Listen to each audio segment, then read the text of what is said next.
Hello, everybody. This is Mike, also known as Win 5 Get 1 Free, and you have joined us once again in the evil, dark, dirty, seedy underbelly of Unnamed City number 1 for another game of Fast Cars Clear Gems. Now, it's been a week in game time. You guys had just completed the Venom job, and you basically learned some pretty big bombshells. To remind the audience what's going on, they learned that a rival heisting crew who was also trying to take the Adamas Karif, the diamonds, were sent by none other than Plainview, their handler, themselves or their boss themselves. Um, this took just about everybody by at least mild surprise. Um, yeah, car got blown up, and it was suggested and unanimously accepted maybe everyone should lay low for a while. And yeah, so y'all have been laying low for a week. We're gonna go down the line and see what everyone's been doing for this week. Joker, what have you been doing this week? Uh, you know, I had a joke formulated in my head, but I was going to figure out something serious, and then you asked me first. Eh, My initial thought was, this is Joker. His version of laying low is probably busting skulls in his neighborhood and asserting his dominance in his little territory. I Basically mean, being a pain in the ass to everyone from the suburbs to the docks. that's honestly, though, if that's been the status quo up to this point, a Yeah. change in negative action is still a change. So that's a totally viable option. So that's what he's doing. He's causing his own trouble. Okay. So Joker ain't misbehaving, but Mikey, what have you been doing for this week while you're laying low? My first thought was upgrade equipment for computer hacking. And Hmm? then, if I got time, do more research on everybody. Okay. Right on, right on.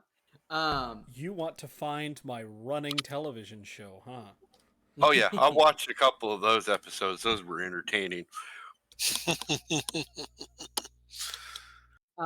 yeah, but perfect. And then Con, you've been lying low for a week. What have you been up to? Khan's been playing chess, but Khan is also a lot of chess, but he's also been watching the news. Specifically, anything having to do with the Venom job, anything having to do with the actors in the Venom job, Okay. law enforcement, and he's probably been formulating a plan on how to move forward. And some of that's going to depend. Some of it I already have figured out. Some of it may get changed just based on what the situation is, because um, there's information, quite frankly, that he didn't have at the end of the last session, but with a week's worth of watching TV, he might now have some idea of. For example, the placement of none of the bodies in the driver's seats for either vehicle that were blown up. Yes. Um, you know, because that's a thing that if he knows about, he can react to. If he doesn't know about, is going to be hinder him quite a bit. Um, Right. uh, but other than that, yeah, he's definitely going to, because he's definitely been keeping tabs with Mikey, because he did ask Mikey to do a lot of research on everybody to try to figure things out. Um, and I'd say probably he's probably eaten in a lot more than he normally would. Like Yeah. normally he'd probably go out and hit a few more poker games or chess games than he's been hitting. Right. He's been hitting chess games, but he's not been hitting them on the circuit, so to speak. He's not Mm-hmm. gambling on them or doing any kind of competition stuff. It's been mostly like going back to people that he's played with at random places, like maybe some guy that he's occasionally played on a Saturday afternoon in the park with from time to time, who's a pretty good opponent, or somebody, Some old dude who used to be a grandmaster and now is like a wash up. right? Or you, Yeah, or yeah. yeah, or some, you know, maybe playing a hand of poker at like the senior center with like some crafty old people that are somehow just really good at poker. Right. you know, the, but mostly Listen, his, plenty of people were in the war. yeah, oh yeah, you know, so he's basically like not being on the main circuits that he would be if he were gambling it up and schmoozing and carousing and what have you. He's been playing with particular, with the occasional particular like opponent that he feels is worthy enough to help him sharpen his skills and Mhm. low key enough to not, draw a whole bunch of attention. Uh, Right. Okay.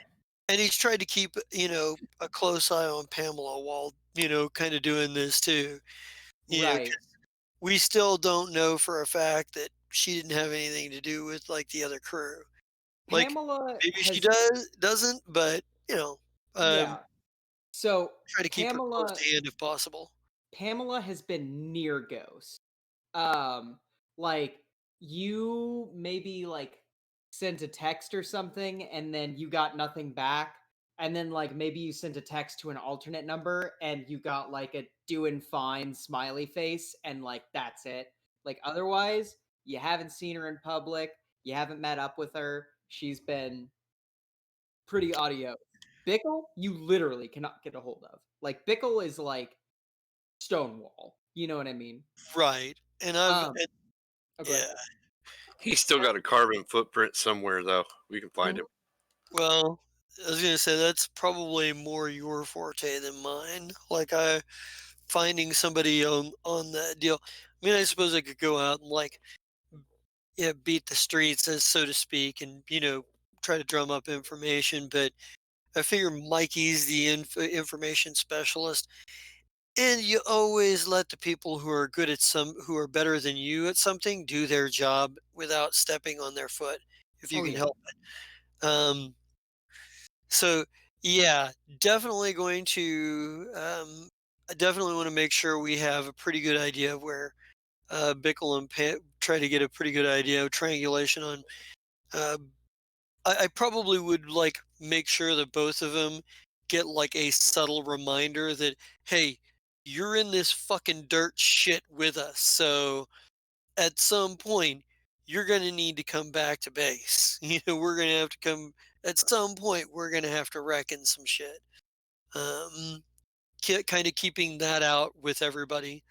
Like I'm sure, like Mikey and Joker probably get a text to the similar effect. Actually, he's probably keeping fairly close contact with Mikey, uh, Yeah. being that he was like, "Hey, I want you to investigate people." It wouldn't make sense for him to just be like, "No, I'm just going to assume that you'll come back if you find something of relevance," because to him, anything could be relevant. Um, Right.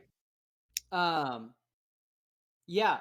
So, I am going to now bring up how leveling works. So, leveling in this game is very simple. It goes by job. Also, Jesta, you might want to check your Discord messages. Um, so leveling is thusly: per each job, you get 1 point. Each job goes on your rap sheet. I have given you each um, inventories, or not inventories. I've given you each notes. Um, Feel free to add your jobs to your notes as they go for your rap sheet. But because you all have the same thing, if you want to keep a group tally on group notes / inventory, that is also totally fine. Um, so the first job was the Waltons job. The second job was the Vanham job. That means you have 2 points.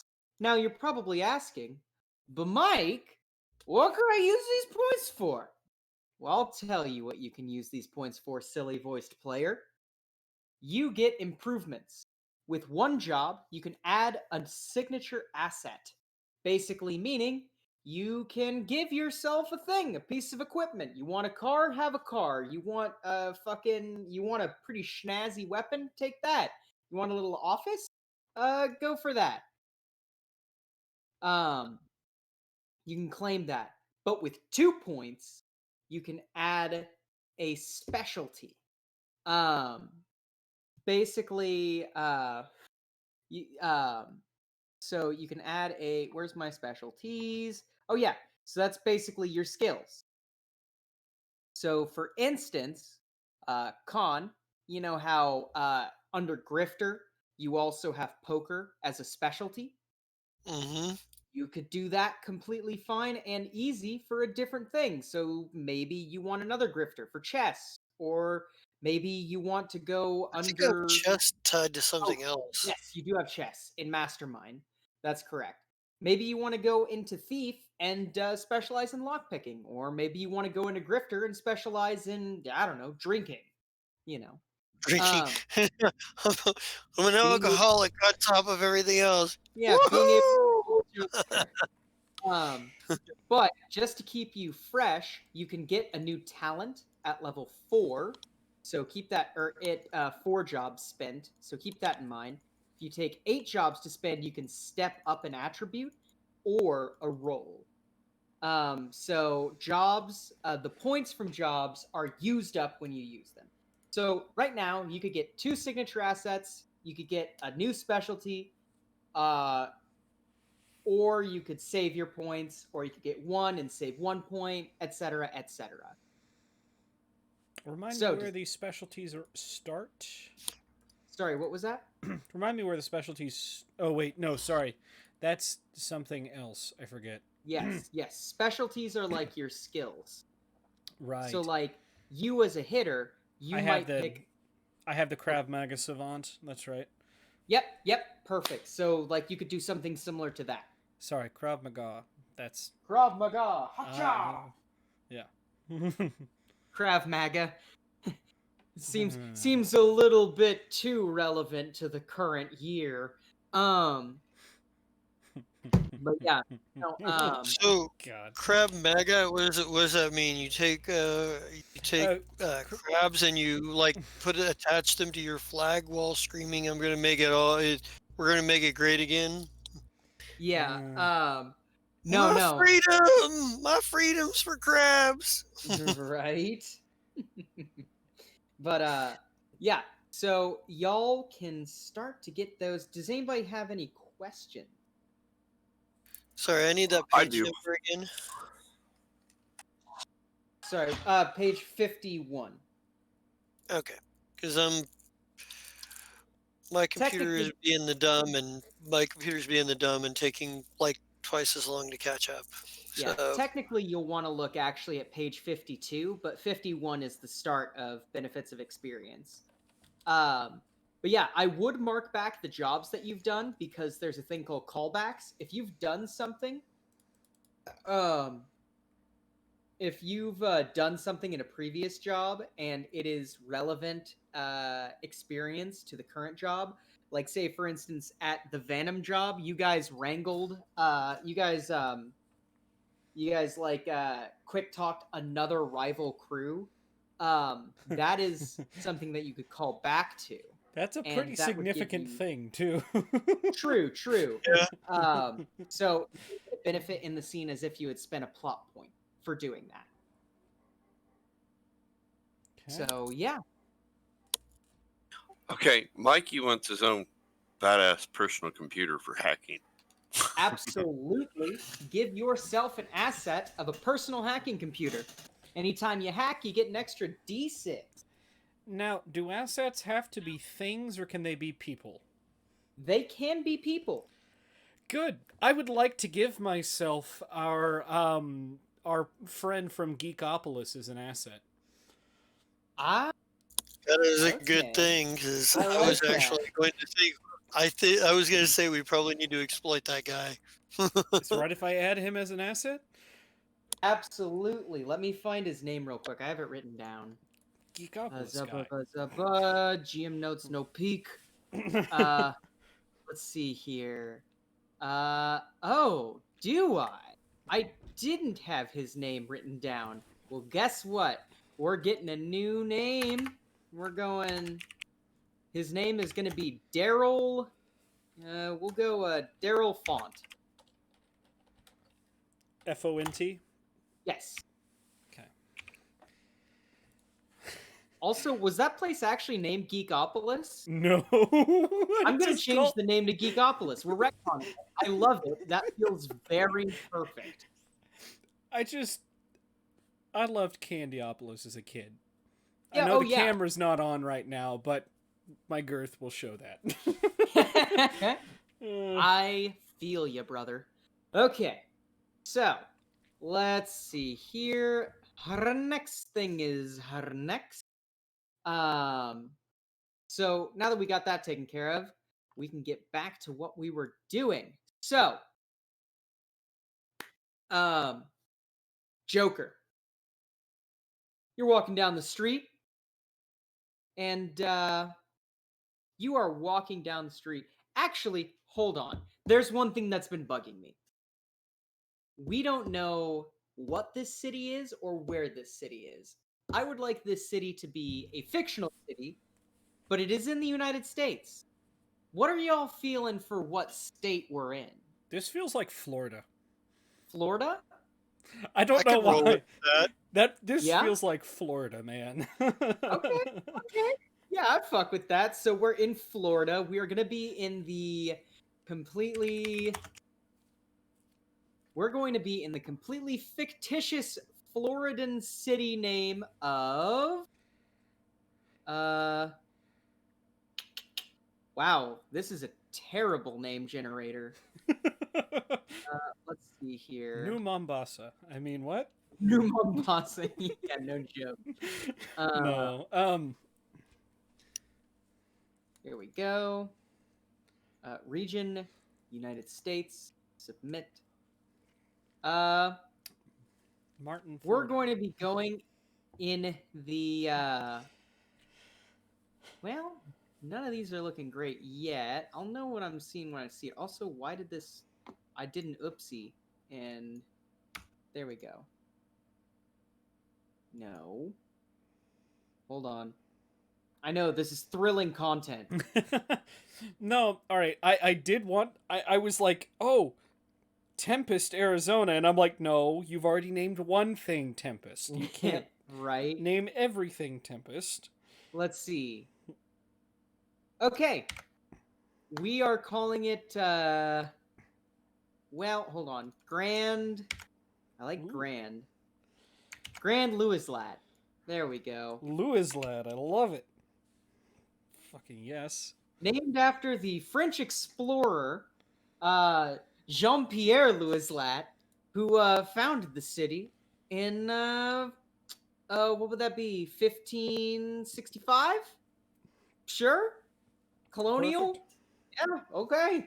We've created a town, and now I will make a map between this and next session. Just as Okay. long as there's a French Quarter. Oh, there will absolutely be a French Quarter, my friend. Let's see here. So, Joker. Yep.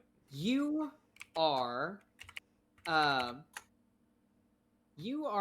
walking down the street. Maybe you picked up does Joker charge collection money, or what kind of rackets does he run to get by? So, first and foremost, he's a gun runner. I see. Black market arms, eh?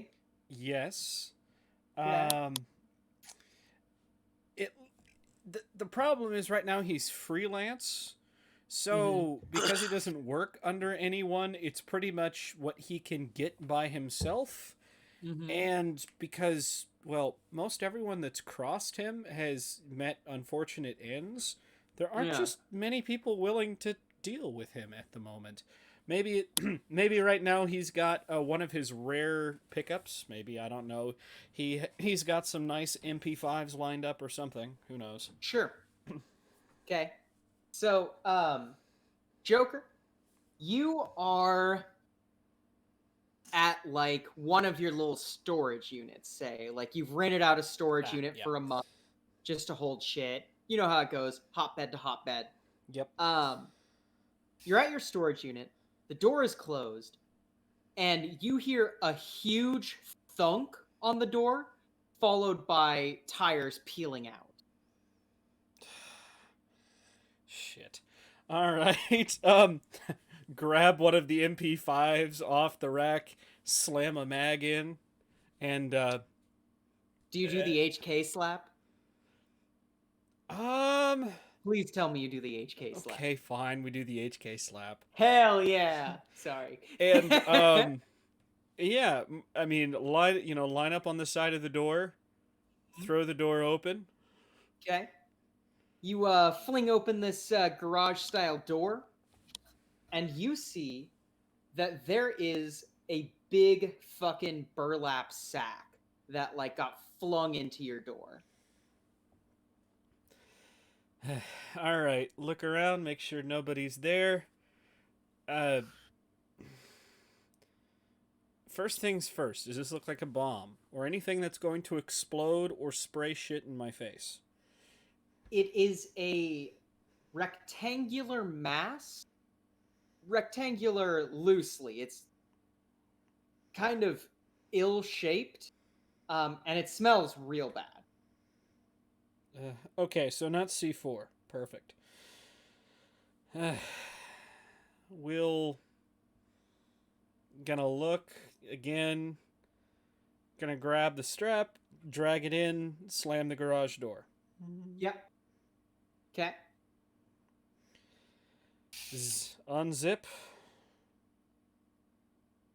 You so it's a burlap bag, so you untie okay. rather. Yep. But you look inside and you see black and brown. Oh no. That's a burn up human torso. Oh no. Oh wow. Wait, there's something shiny on it. Oh, and there's something at the bottom too. You look at the shiny thing, and it says C. Terry on it. It's a name badge. Yeah. Underneath, you see a note that says Community Center, 5 o'clock tomorrow. Handwritten, typed. Handwritten.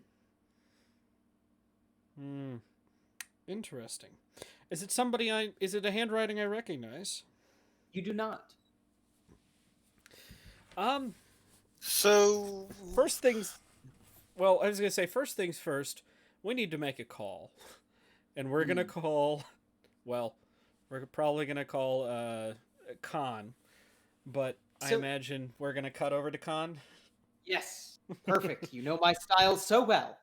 Khan, let me give you the information you've been asking for. So, alright.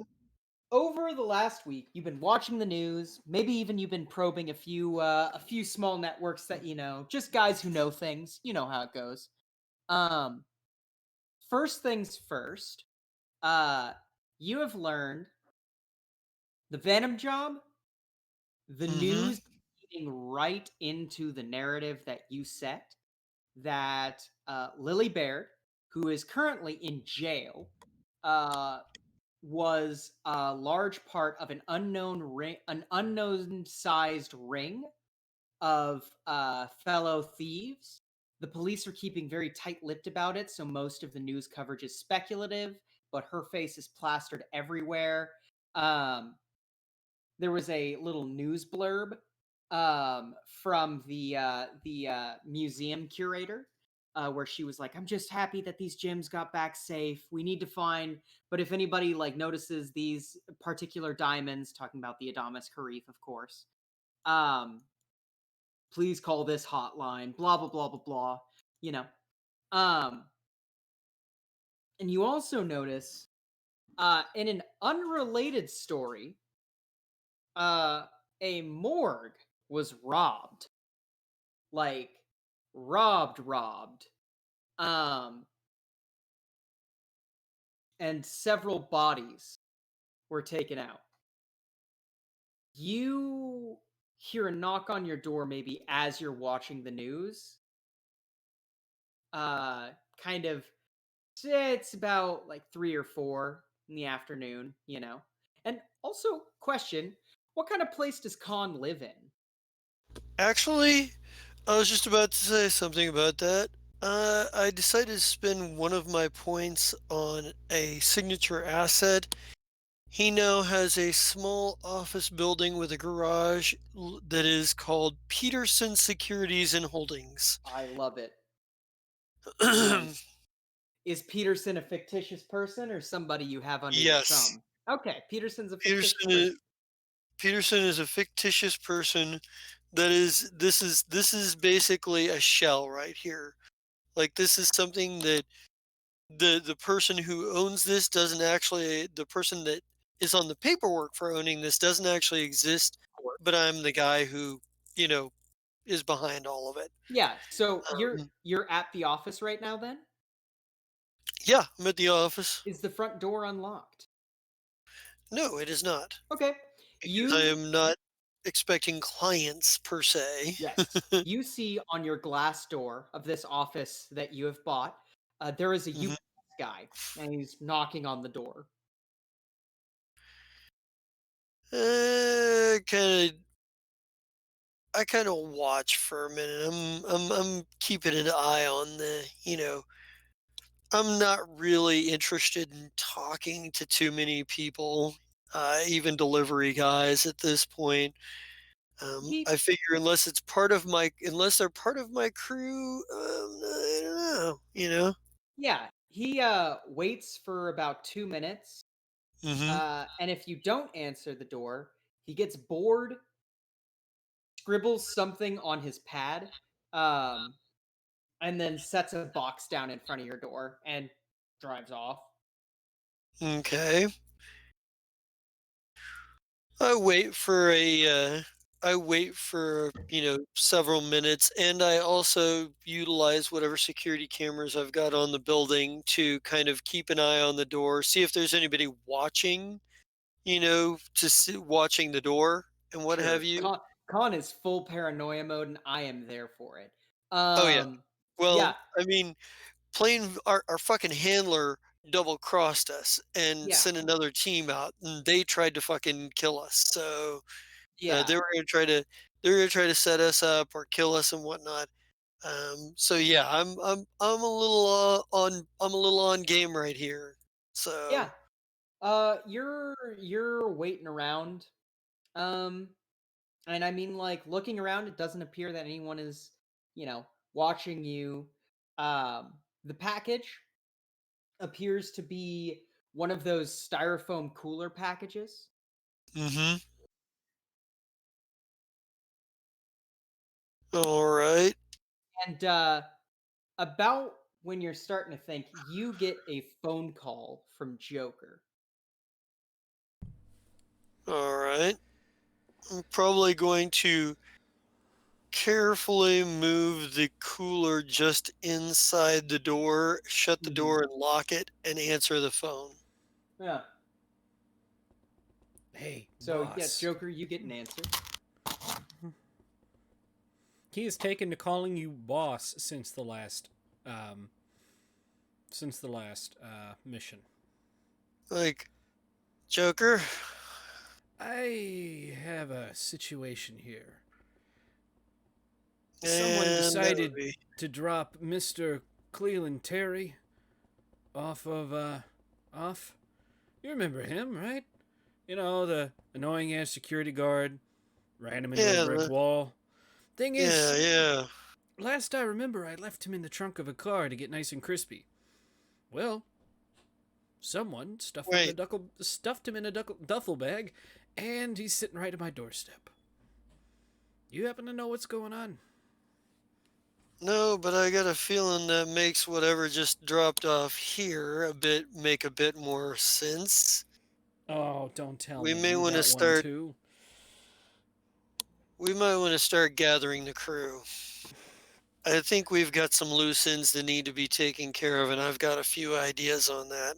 Well, I'll grab Bickle if you'd like. Go ahead. I'll send a. I've got close contact with Mikey. And I'll send a word out to Pamela as well. Oh, I was also told to meet at the rec center. I forget the day. Or was it a Tomorrow. time? Tomorrow at 5. Okay. Tomorrow at 5. I'm a little curious. I've got some MP5s here. I was actually going to drop them off to a customer here in a few hours, but if I need them, I can always just say the shipment got lost. I need you to, before you meet me at, what do I call it? Meet me at Peterson Securities and Holdings. Why? That place has never been open, much less taken customers. Yeah, well, now there's a reason for it to not be taking customers or be open. Wait, are you saying you... God damn it, I called you 3 weeks ago. Got your stupid voicemail. Yeah, well, been a little bit busy Mm-hmm. contemplating our situation. You want me to grab Bickle first, or... Yeah, probably grab Bickle first. If we're gonna need all hands on deck for this. All right. He, hangs up.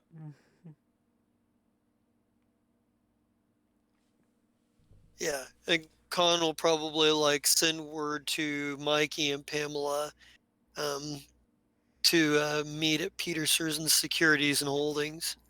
Yeah. And you still have a perfectly sealed package. Yeah, and I'm looking at it and I'm like, well, I got a pretty good guess of some of what might be in it, considering what was just dropped off and delivered to Joker. Hmm. I probably, and especially being that it's like a cooler type situation, I'm gonna I'll take a quick look inside, ready to Mhm. be not shocked by what is likely inside. Yeah. So you open up the cooler and you see, unsurprisingly, some charred meat that looks like it was probably in someone's noggin at some point. Um, and of course, a note that says community center, 5 o'clock tomorrow. And at this point, we'll cut to Mikey.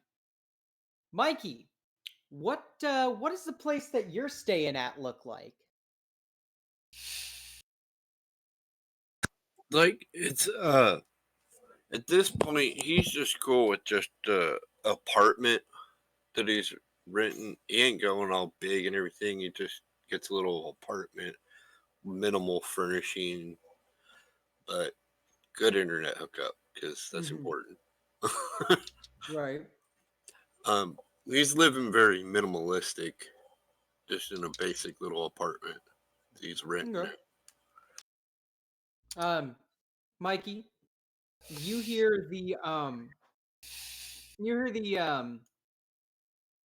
buzzer for your apartment's like mail guy, right? Like uh he comes up to your door, rings your doorbell, that sort of thing. It's same time you get mail every day. Yeah, he ain't gonna pay it. No, never mind. He'd be like, "Oh, I got mail. You can go Yeah. check the mail." Yeah. You check the mail and you see the familiar mail guy. You got a good relationship with the mail guy? Yeah, we do just general hi, how you doing? Right. Yeah, he Just probably basic. probably he probably tries to engage you on a level of like, yeah, did you catch the Lakers game last night? No, I was kind of busy with other. I'm not big in sports, dude, but I hope they did well. I don't know. He's like, good man, good man.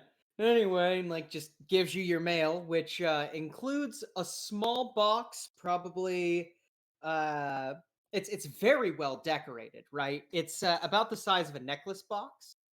Um and it has it's like black with a black stretched ribbon over it. along with your normal spam mail and rent notice, all that shit. Yeah, I'll take all the stuff and bid him adieu and go up back to my apartment, and then Mm-hmm. I'm gonna clear off an area on the floor where it's just the box and me, Mm-hmm. and tactfully open it. Mm-hmm. Just looking for loose wires, might be a trip wire somewhere. Doing the Right. whole thief going through it with Sure. precision. You slowly open it, methodically go over it, and you notice that there's no traps, but as you lift it up, you notice that there is a fresh looking finger with a ring on it. And of course, there is a note on the back end that says Community Center, 5 o'clock tomorrow.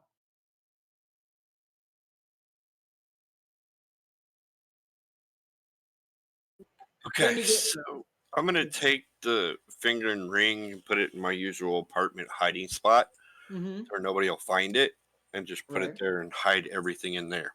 Mm-hmm. Yeah. And yeah, you then get the text maybe 5 minutes after you set that aside. That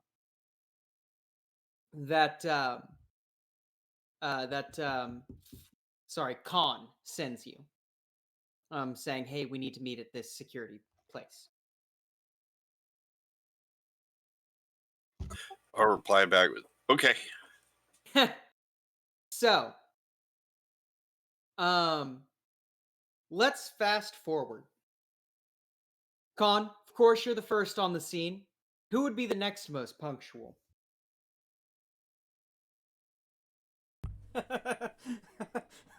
That's between like the tortoise and the turtle right there. Mhm. I don't know who would be more punctual. Well, Mikey's gonna take time to get his computer unhooked and everything, and put in his bag and get Yeah. all his pieces, and then head that way. Yeah, Bickle. I don't probably have just a car. I don't Oh, have a yeah. vehicle, so I gotta Take walk. public transport. Yeah. Yeah, public transport or something like that. So Yes. Joker's probably just taken the time to reschedule the weapons drop, and then he's Mhm. going to take those, put them in a bag in the trunk. Yep. God, what are we gonna do with Terry? Actually, What are you gonna do with Terry? Actually, oh shit. Okay, well, he didn't use his actual name on this account, anyways. Mm-hmm. On this storage unit. So Yeah. he's probably going to take everything in this hot drop, which isn't much. Some other things. He's going to grab his jerry can, he's going to douse it in lighter fluid. Mm-hmm. And he's going to light it and walk away. He's going to make sure that this whole cell burns too. Because, well, somebody knows what this place is, so it's time to no longer be here. Wow, yeah. I love how Joker's like, how do I cover up this crime I didn't do? I know! Do a crime! Commit arson, yeah. Yeah. No, Well, they'll be too busy trying to, okay, this was registered by a Mr. E. Nigma. Yeah. Damn it, I just realized that name is a pun. Yeah. Yeah. Okay. So yeah, Bickle is the first one.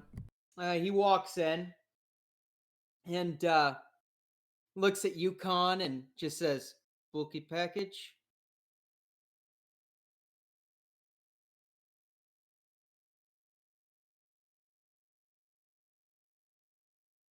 Jester, check your chart.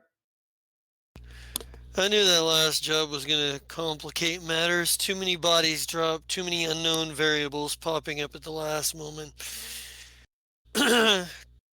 Stinks to high heaven. if there is such a thing. He says, "Yep, got a set of teeth. Don't know why."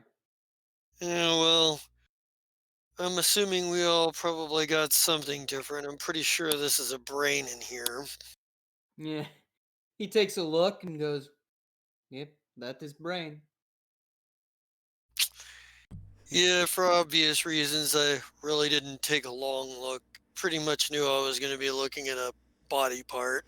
He Oh God, is this the perfect point for Joker to make his entrance? Yeah, Joker, you stroll in at this point. You see Bickle closing up one of those styrofoam cooler boxes and looks at you and kind of gives you the nod, you know. He nods back and then goes, "You know, I told the storage facility that that black mold in there inside the vents was incredibly contagious and flammable. And if that they didn't clean out their system eventually, well, things could go up in smoke." Subtle as always, I see. You just hear Well, like a sit- fucking fire truck going by. They sent. See, he goes, "They sent me a whole body. I'm not driving around in my car with that. Besides, Well, if I they could figure out where my hot drop is, it was time to not be there." Yeah, well, that's probably a smart move. Unfortunately, they appear to know where this place is too, but knowing where this place is isn't going to give them any kind of advantage if we're set our defenses upright, depending on how many they have or bring. Hmm, that's a good point. Oh, Pickle, by the way, I forgot. Pulls something out of the back of his waistband and tosses it to him. It's a Jericho. Saw Oh, that and sick. thought of you. He grabs it, holds it, looks down the sights. Not bad. I thought so too. Yeah, he kind of sticks it in the back of his waistband and goes, "Appreciate it. Mm. Israelis know how to make a good gun." That's. I happen to agree. Consider that payback for the beers. He says, "Well, shit, the beers weren't that much, but take it." It's cheaper for me to get a hold of guns than it is beer some days. Yeah, he nods understandingly. Um, It's like, do you know how many liquor stores I've been kicked out of? yeah, I you have have to to go- pay homeless people to get booze for you. It's like you're like 19 again. Like, Right. I'd have to go Um, all the way to the other side of the town to the one liquor store that doesn't know my face yet. mhm. And believe me, if you've ever worked in a liquor store, you know that they talk and they circulate pictures. Oh yeah, I'm Um, sure they do. Yeah, but no, and maybe kind of like as you're talking about that, Pamela walks in. She does not look happy, but she's here. Um, Pretty sure you got the same kind of delivery the rest of us got. Honey, Have a seat. she sits down and says, "Honey, I was done getting human hearts sent to me a long time ago. What in the hell is going on?" It's what we're gonna need to figure out. We're just waiting on Mikey to show up. And as if by magic and Deus Ex Machina, he shows up. Yeah, Mikey, you walk in the door, you see the gang's all there. So, So we Mikey, saved the best for last, I guess. Hope Yeah. you didn't own a storage unit down on 13th and Amadon. If you did, well, I'd start collecting my insurance money. so let's play the game. I got a brain. Joker got a body. Apparently Pamela got a heart. I don't know what Bickle got. What did you get? I got a finger. A finger. Bickle, what'd you get? The teeth charred to hell. The teeth, that's right. Charred to... So, that's obviously a direct message. For all intents and purposes, ladies and gentlemen, this is going to be our base of operations going forward. It's Well, let's just say that the owner is a close personal friend and also pretty untraceable. So we can operate out of here for now, and we've got a lot to operate. Before we Hmm. deal with the situation at hand, I want to go over a couple of things. First, it occurs to me that if our handler is sending out people to compete with us for these gemstones, we're better off to let them steal the gems and us steal from them, which means we're going to need some information. We need to know who else is after these gems, where they're located, find out as much about their plans as we can. We need to be able to hijack them after they've stolen. We'll still find out from if Plainview is still talking to us. We'll still be able to get the information on where the next job is. That way we know where they're going to be hitting. But as far as it goes beyond that, there's going to be feds on our tail. The news so far fits the narrative we've given, but that was a gem heist, folks. That'll keep the cops busy on the runaround, possibly other interested parties. But the feds, we dropped an awful lot of bodies, and there was an awful lot of money involved in that heist. So we're going to have to assume they sent somebody with at least half a brain. And if Plainview is working us one way, we got the feds on our tail on the other direction and unknown competition. Our only answer is to play everybody against each other right to the middle. My idea is that we need to not only steal from our competition, but we need to leave a very subtle trail of breadcrumbs to lead the feds to follow our tracks all as we track our way all the way back to Plainview. When the feds are hot enough on our tail and we're close enough to Plainview to smell it, we just arrange for the forces to meet up and we get the hell out with whatever we can take with us. That said, that's a long-term thing. Short term, we got a major complication and an issue.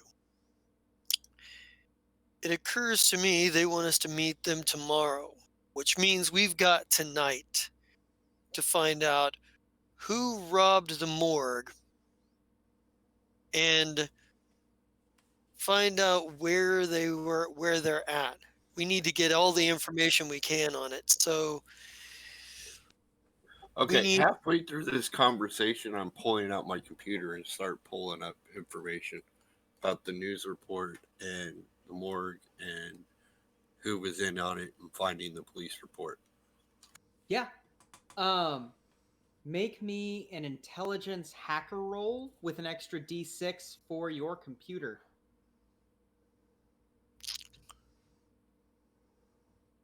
and Joker, you said you seem to have gotten some pretty solid inside intel despite the flare up that came of it. If this person that you got intel on was good enough to know at least one of our friends' names, then perhaps they'll know a little bit more. I suggest you find your contact and see what you can shake loose. You know, we've actually become very good friends. I've taught him how to hold a gun properly, and he's agreed to not ban me from his store. Well, I suppose that's about as promising a relationship as we're going to get starting off. Um, yeah, and as you guys are talking about this, Mikey, you're looking through the police record. So first things first, you get immediate camera footage, right, of the morgue. It's not hard to find that footage and to link up with it. This particular precinct's like cyber network hasn't been updated since like I don't know 2008 or something like that, so it's old.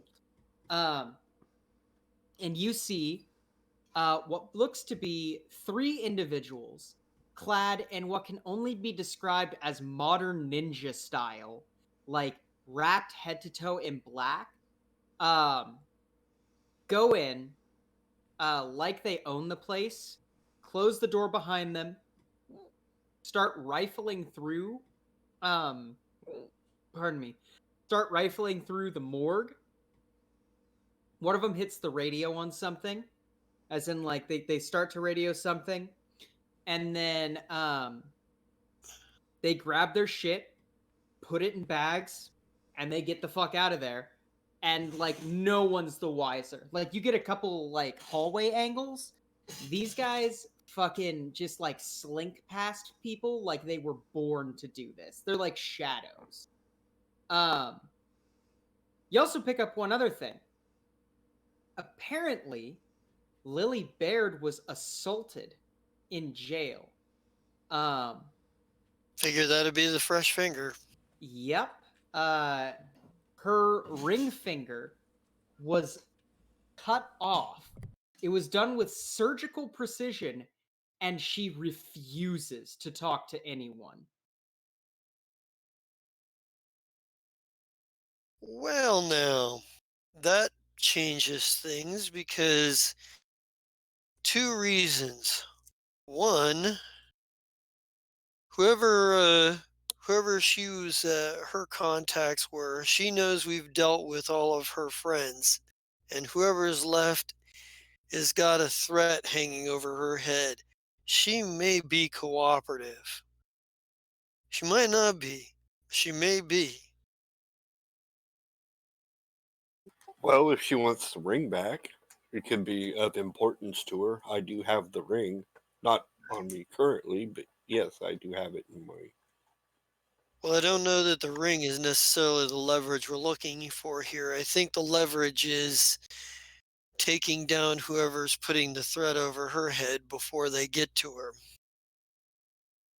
At least that would be my read on that. Ha! Right.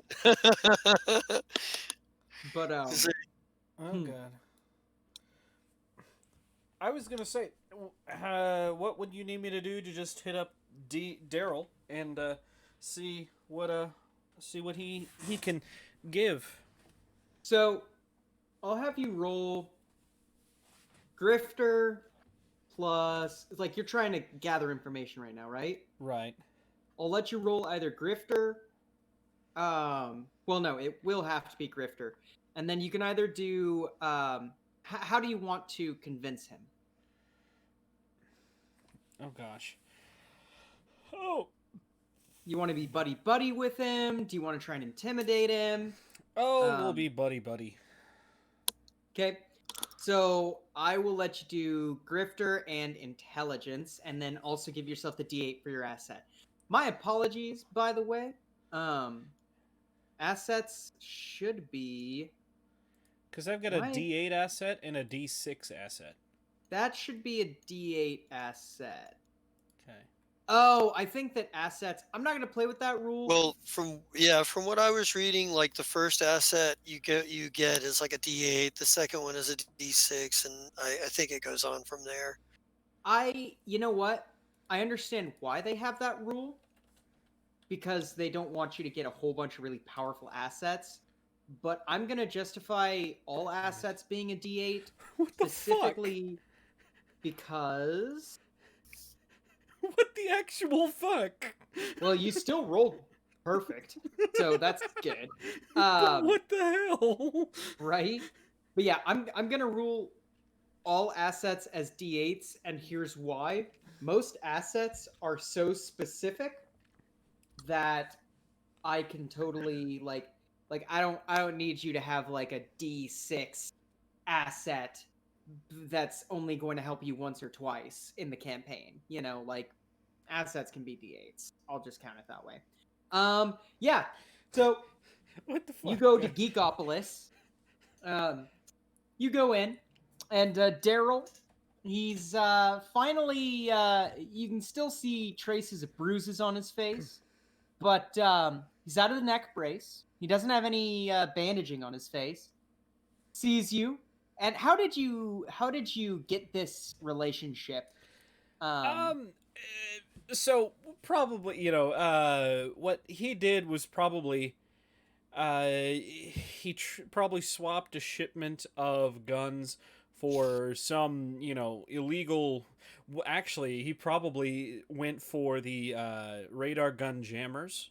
Yeah. And basically brought them as a peace offering. Like, hey, I know last time didn't go well, but I think we can work well together. And Yeah. here, it's on the house. Oh, he totally. Yeah, no, you totally gave him exactly what he would want in this. Yeah, he looks at you and goes, he's like, "Hey, what's up?" Hey, weird shit's happening. You picking up any unusual chatter about? Well, you're good at this shit. You're gonna know things that I don't even know how to ask for. It's like, "Oh yeah, shit like what the cops came and asked me about." They Uh, asked. Oh. Well, I mean, here's the thing.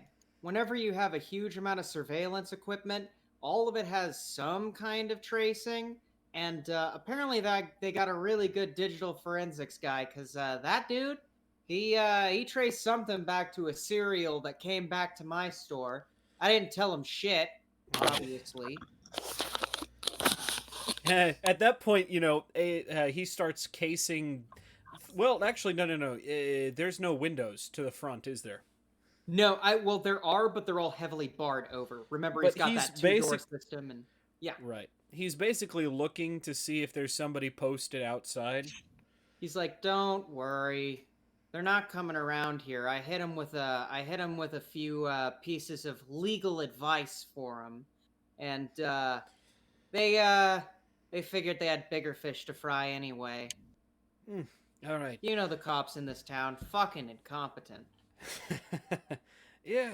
I know. I just don't want to burn a bridge I've just built. He's like, Don't "Nah, want to get don't you worry." in trouble. He's like, "Oh, don't worry. They can't charge me with shit. I'm he's like, "They can't charge me with shit. I'm 17." I forgot about that. Yeah, you're looking at this like pubescent mess, and you're just like, "Oh yeah, I forgot about that." So, But yeah, what's the real story?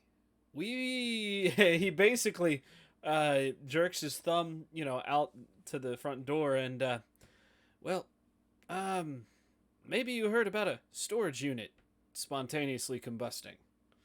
it's like, yeah, storage unit under the name under the name Edward Nigma. Yeah, very clever, very clever. I think they used that joke in Scooby Doo once. They also used it in comic books. Don't you know who the Riddler is? He's like, yeah, they also used it in comic books. It was never much for comics, to be honest with you. I know, shocking. But seriously, I got a dead body dumped on my doorstep from a job. Clayton Terry. Yeah, apparently some guys raided the morgue. They came in, weird shit about it. I was reading I was listening to the scanners and gathered whatever I could. Sounds like the guys got in through the front door. Didn't do shit. They had key cards that worked and everything. They traced them back. Apparently some dummies had been put in their system a decade ago. Oh, God. Now, that could mean that they were exploiting some of that, or that they plan really far out. I have no idea what's going on with that shit, but yeah, they just walked in with key cards and everything. Same with the whole Lily Baird thing. Apparently, someone came in. No reports of suspicious individuals. The only camera feeds they have are of a legitimate police officer walking into her cell. Camera goes on a loop for, say 5-10 minutes, and then Lily Baird's on the ground screaming for help. There's 2 EMTs in the cell, and there's no weird cop to be found.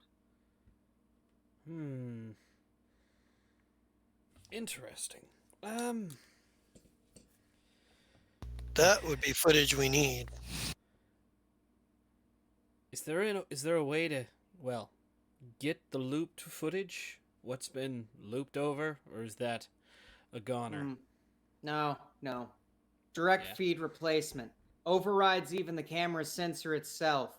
Basically, all it does is tell the camera, no, no, no, the lens you have isn't the lens you have. This is the lens you have. Any footage there is lost to the light photons that hit the glass, my friend.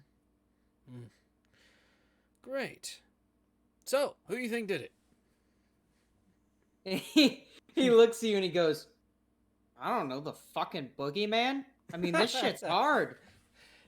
Oh, I know it is, but well, yeah. Clayton Terry dead twice in 2 weeks.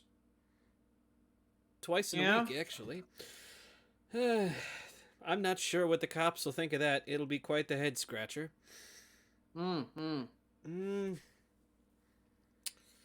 Is there anything out of character? Is there anything else that Joker would have been instructed to ask about? You know what the cops would say to that? They'd be like, somebody really likes burning this guy's body. Yeah. Well, yeah.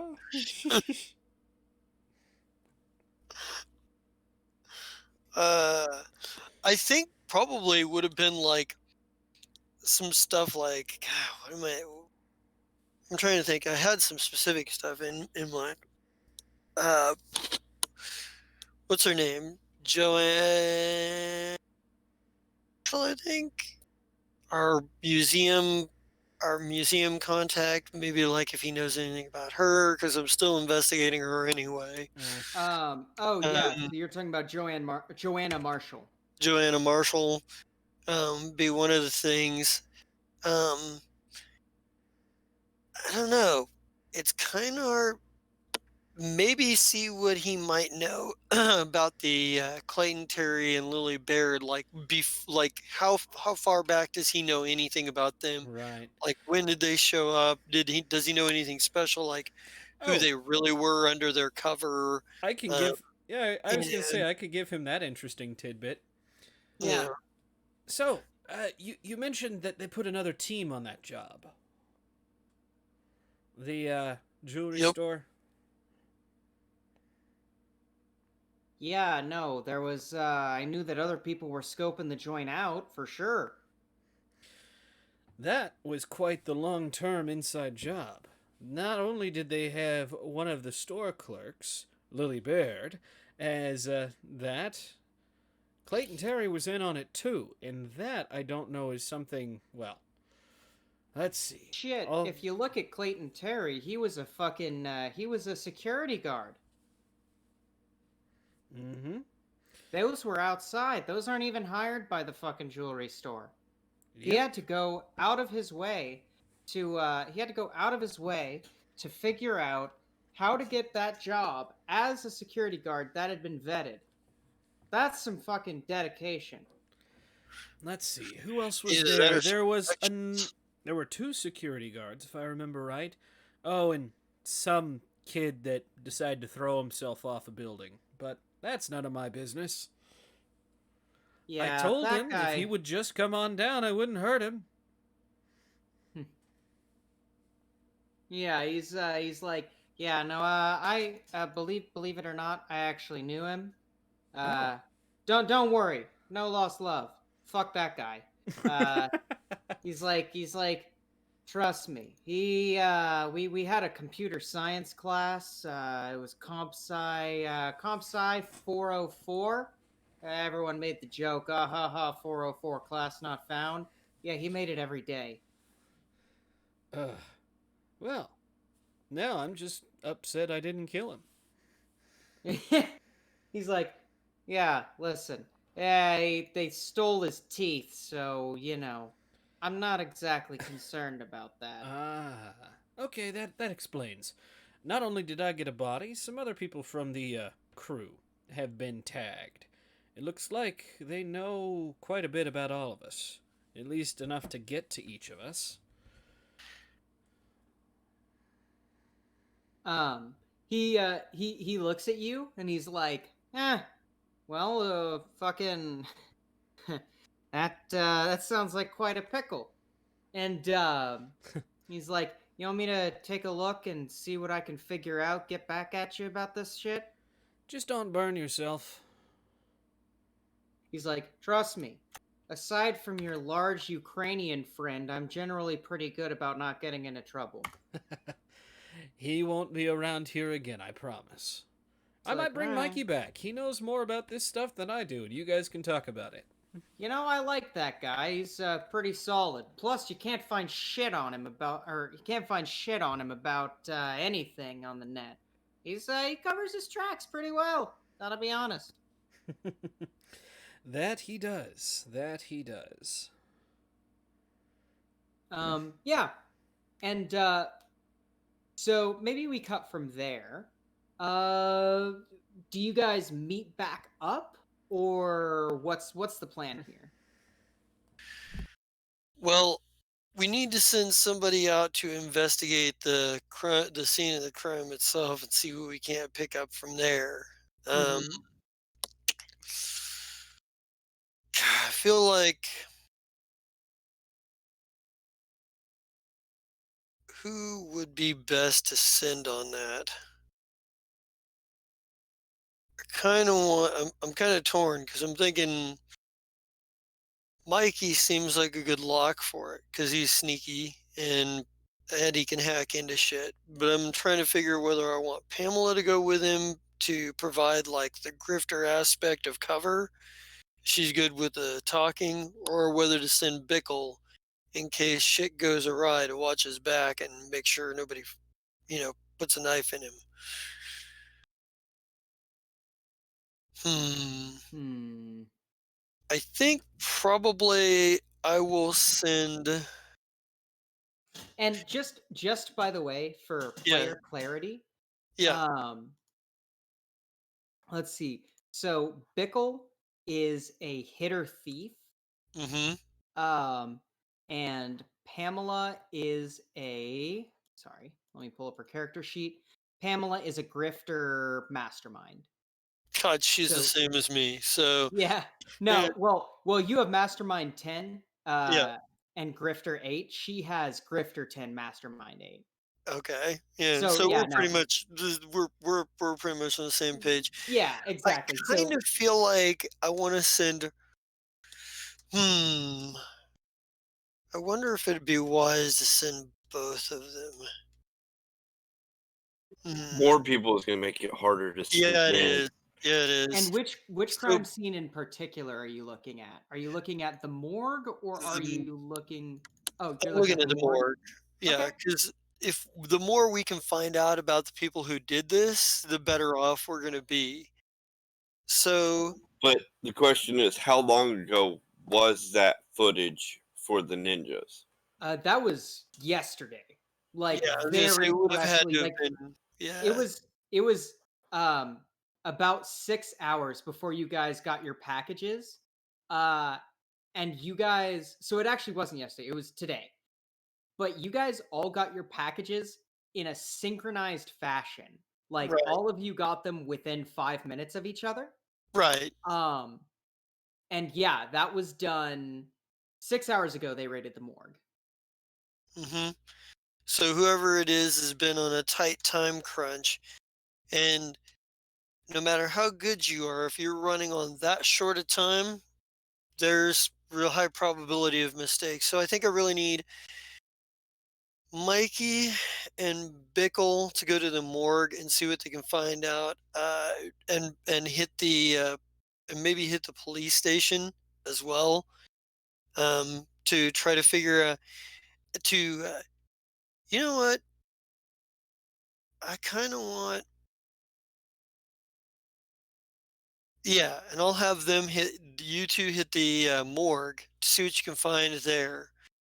Um, I want Pamela to go to the jail and see if she can get Lily Baird to give us any information on on whoever whatever happened to her, whoever it is that's holding threat over her, Mhm. and the angle as far as I'm concerned, and Pamela can potentially get a little creative with this, but the angle that I really kind of want to play on is, look, um, yeah, we pretty much fucked you over. You were gonna fuck us over too, but there's somebody that was trying to fuck us both over, and they cut your fucking finger off. And it might be better if we get to them before they get to us or you, because once they're done with us, you're the only loose end. Yeah. You know, like Sure, and basically you're a loose end. We're willing to come to a negotiation and an agreement with you if you give us information. Like, we're So more so likely to leave you the fuck alone after this if you get us closer. okay. So who is going with Pamela, or is Pamela going on her own? I think I want to send Joker with Pamela. They do Um, make a good pair. well, partly because Joker, I mean, fucking, he's kind of scary, and Lily knows what is capable of. Mm-hmm. She had to fight Joker after all. Um, True. so a little bit of familiarity there, that adds a little bit of weight to the idea of, if we're tough enough to overcome you and your crew, and if we're tough enough, slick enough, and lucky enough to overcome your crew, here's your direct reminder, because that was my checkmate move, was Joker. Joker was Yeah. my checkmate on her, and Joker was my checkmate on the crew at the Venom store. Um, Yeah. if she's facing down the same piece I used to checkmate her whole team, that might also give her a little bit more added incentive. As for me, I'm gonna go try to talk to Joanna Marshall, All right. because she's a contact through all of this stuff with Plainview. I don't know how close she is to Plainview. I don't know if she knew anything about the other crew. And I want to see if I can't find out if she knows anything in particular. Okay. Yeah. So okay. So I think after this, I have she's another probably a thought. long shot, but yeah, go ahead, table it. I have another thought. Okay, with the jail footage, we said it was looped, right? yeah. So we should be able to still find a footprint, a digital footprint of who placed that loop footage, and then we trace that footprint back to the original computer. Find that ISP, or not Mhm. ISP. The forgot the letters. Um, the individual number for that computer, whatever it's Right. called. My brain can't remember right now. But then I gain access to that computer, and then I can find out whose computer it is. Then I can know who modified the footage in the jail. Yeah. Excellent. And it might also be worthwhile to get the footage of the cop walking to the jail, if we can manage that. Yeah. Mhm. So, because if you trace back and get back to their computer, there's a good chance that you might be able to get extra footage from them as well. So, um, but yeah, I think that's how I want to do it. Mhm. Um, Okay. So let's start out on this grand adventure here with uh let's start with Joker. So Joker, you and Pamela get in the SUV. Pamela's SUV. Well, her kind of SUV. Um and you're driving. She goes, so honey, is it just me, or does it seem like a bad idea for us to be walking into a cop shop? I figured y'all had to disguise yourselves. Plus, they don't know it's us yet, so. Yeah, yeah. Well, can we say, Joker grabbed a ball cap and, well, shit from his car before they left? Oh, for sure, for sure. And, he's probably, putting his hair in, pulling his hair back and actually putting it into kind of a tail, wrapping that Yeah, up, and then putting it inside the ball cap. yeah. And then he Um. actually, what's that? Oh, go ahead. Actually, he does pull out a makeup kit, and Yeah. you can see him actually, trying to get rid of certain defining features on his face in the mirror. Yeah, I get you. She's like, "Oh, I didn't know you'd be handy with a little bit of a sponge." And she's Well, like, oh, go let's ahead. go ahead. No, go ahead. On smaller TV sets, we didn't have the budget for people to do makeup, so we kind of got stuck with it ourselves. Huh. Not to say I'm good at TV. it. Yeah. TV sets, huh? Well, I didn't know that we had a movie star. No, nothing so big as that. Just, one of hundreds, if not tens of thousands of UHF stations sitting all around the country. Everybody, at that point, MTV was the big thing, and everybody wanted in, didn't they? Thought Well, I'd, shoot my shot, and here I am. yeah. Pamela lights up a cigarette and she's like, "Well, honey, I suppose that that is fair. You know, I actually used to be on TV too. I actually was on the Hee Haw set for seasons 15 and 16. God. The Hee-Haw set.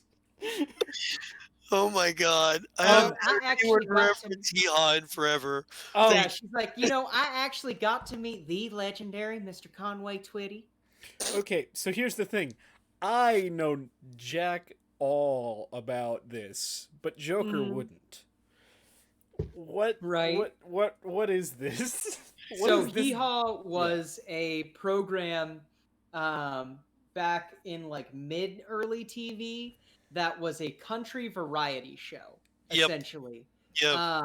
They would have country stars from all over. They would have skits that were all very country themed. Is this you know, country and- SNL? Kinda, yeah. I was thinking the same thing. It was like, basically they would have and they would always have, like, there was one bit they always did where it was like a cornfield or whatever, and two of them would stand up and they'd tell the cheesiest fucking jokes back and forth, and then they'd go back down and another two would stand up and they'd tell some other stupid Mhm. cheesy fucked up joke, and they just do this for several minutes, while they Yeah.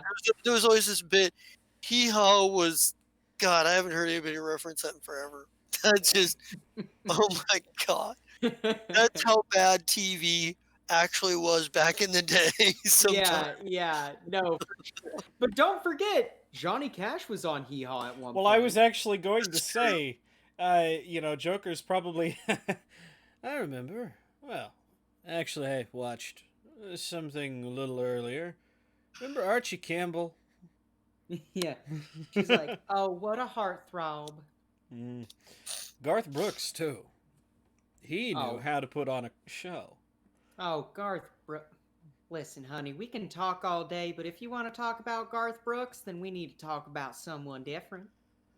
I love that reaction. Yeah.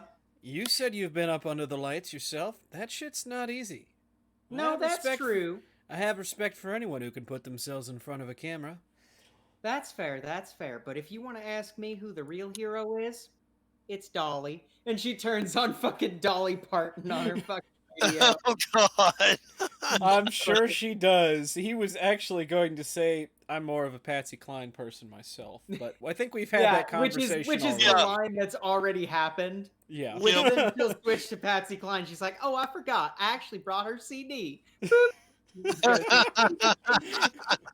But yeah, you guys pull up to the local police department of that area. The Before we- local yeah. jail. Before we that get area. out, I probably look at her and say, "Oh, there's something I forgot to say in all the hustle and bustle of the last job. Regardless of who you're actually working for, I'm glad we didn't have to kill each other." She's like, "Likewise." And don't worry, I wouldn't have killed you, but a lot of my kids and grandkids probably would have. And she smiles and gets out of the car, stamps out her little cigarette with her pumps. You know, she's got that old Southern lady heel going on. Why do You I know, feel like she's actually like the head of a family cult? you never know. Right? Just one of the, she's like, didn't I ever tell you my last name is Hatfield?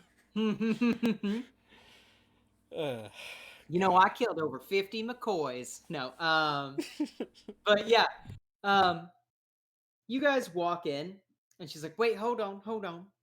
Reaches in her purse and pulls out several snack bars.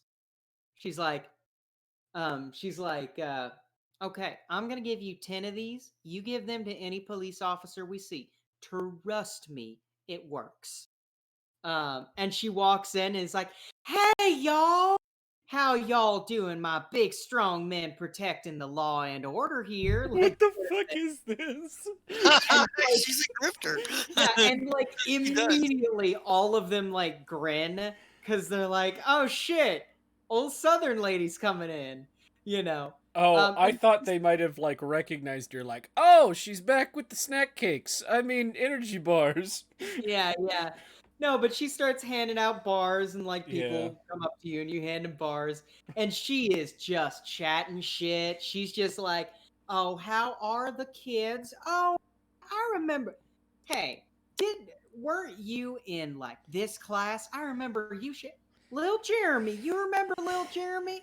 Oh yeah, good old Jeremy. That's my nephew, like sort of thing." Um Jesus. just Joker's doing his best to look like the. He doesn't look like 10 years younger, but yeah. he might look one or two with the. With. Mhm. Yeah. And so he's trying his best to be like the obedient son. Oh yeah, for sure, for sure. Or at the very least, obedient in law. Mhm. Yeah. This Oh, here is my son in law. yeah, yeah, exactly. He's meeting his sister today. Yeah. Yeah, exactly. This here is my son-in-law Keith. Um, you know, actually Keith's uh Keith's sweetheart got caught up in some bad stuff. Um, we need to see her, sort of thing. And easy breezy, you guys get in like nothing, right? Um, you guys get in. You're like, all right, we're gonna bring her to the visitation area.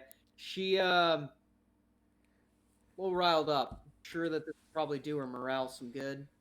Uh, I wouldn't ask about the hand thing. She hasn't really talked to anyone about that, and anyone who does talk about it, she gets real cold.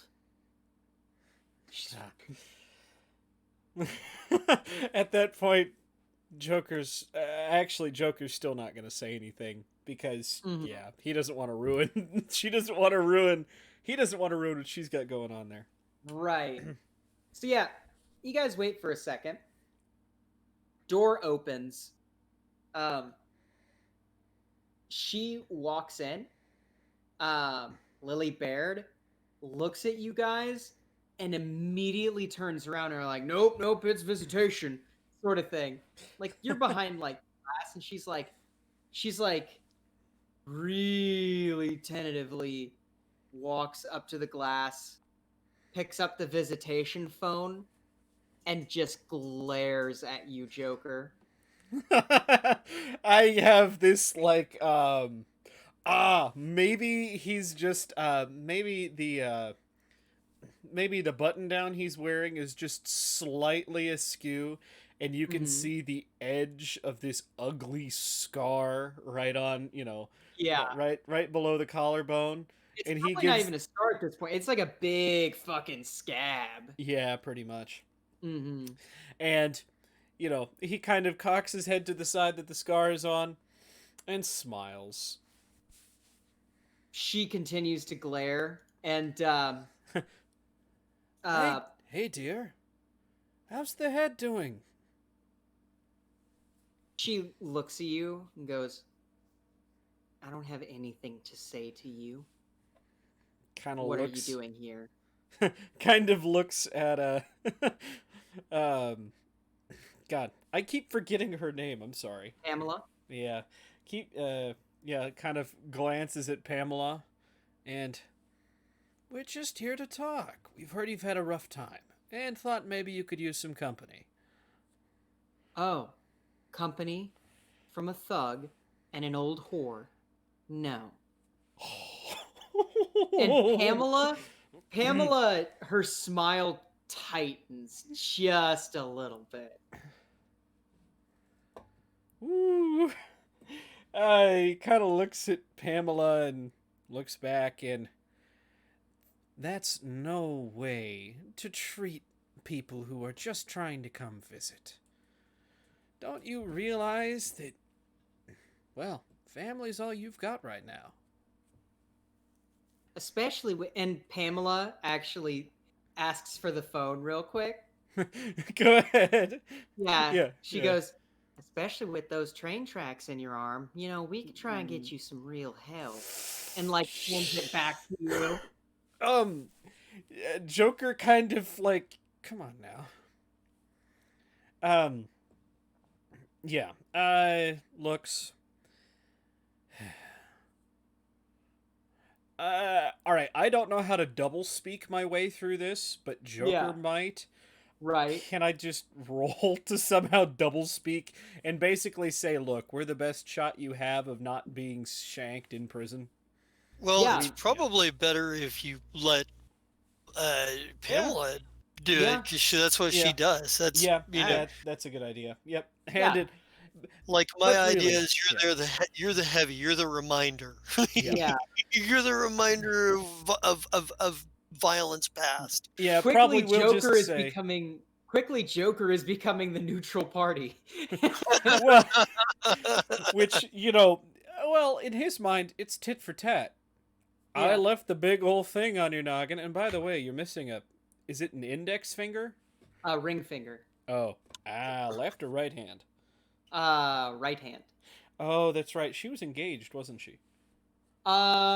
She was not engaged, but she I did thought have she- some kind of ring on her finger. Oh, okay. Well, and he's, just well here. Let me hand you off to Pamela. Seriously though, hopefully you. I sincerely hope that head is feeling better. Hands Yeah. the phone off. Pamela picks it up and goes, "Hi, dear. So, uh, your mother and father talked to me, and apparently, they are a little ashamed of your actions, but they're willing to forgive you and let you come home. But first things first, you need to tell us everything. I mean, we can't keep going on with the lies and the secrets. The drug use and all that. We need to talk to you, and we need to talk to you soon." And she looks at Pamela and goes, "Well, I'd love to come home to mom and dad, but I'm kind of sitting here in jail. Maybe if mom and dad could bail me out, maybe I could then have that important conversation." "Oh, well, honey, I'm sure that maybe we can arrange something to where the guards let you see your ma and pa, and then from there you can have that conversation. They're very careful. They think that a jail might be good for you."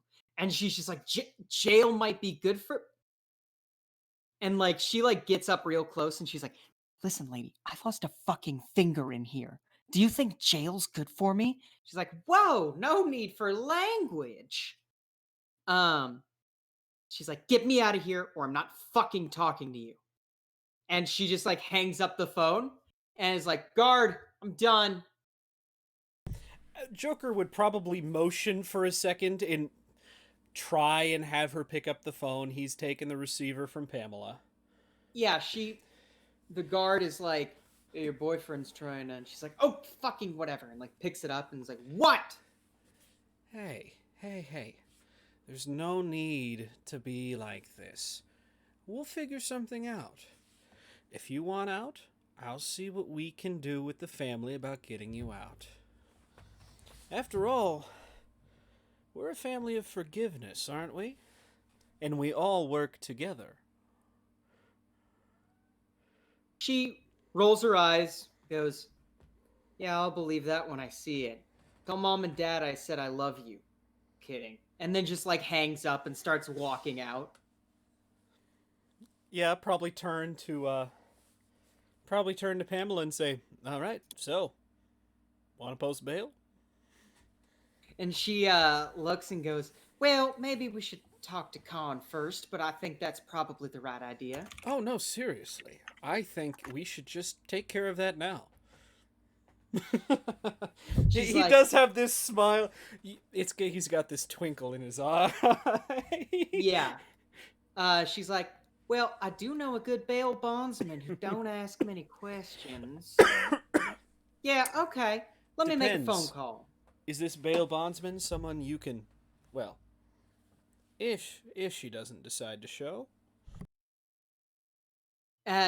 Pamela lifts up like the back of like her hair, where actually you see it's a wig, and there's like a big like dimple like scar. She's like, "I got more beanbag shots than that to prove he's good at what he does," and then puts her wig back down. All right. Well, that works just fine by me. She may go missing. Who knows? He's keeping his voice low. Yeah. Just letting you know, plan is, oh yeah, you're coming home with us, and then we're sticking you in the trunk.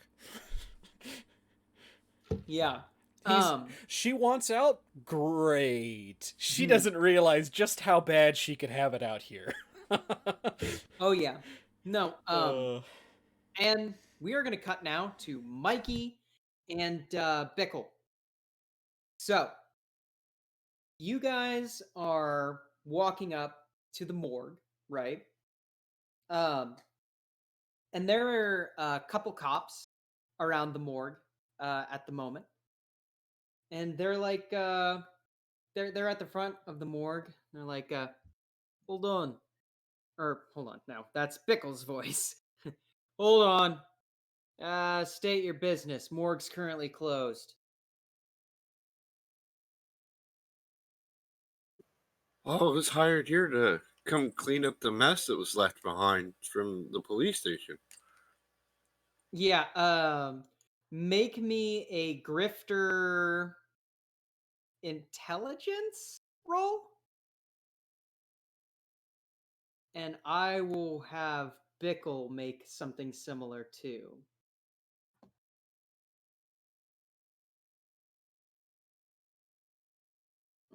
Alright, let's see.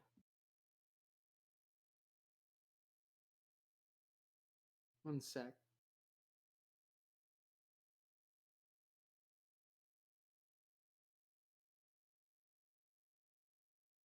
Let's see.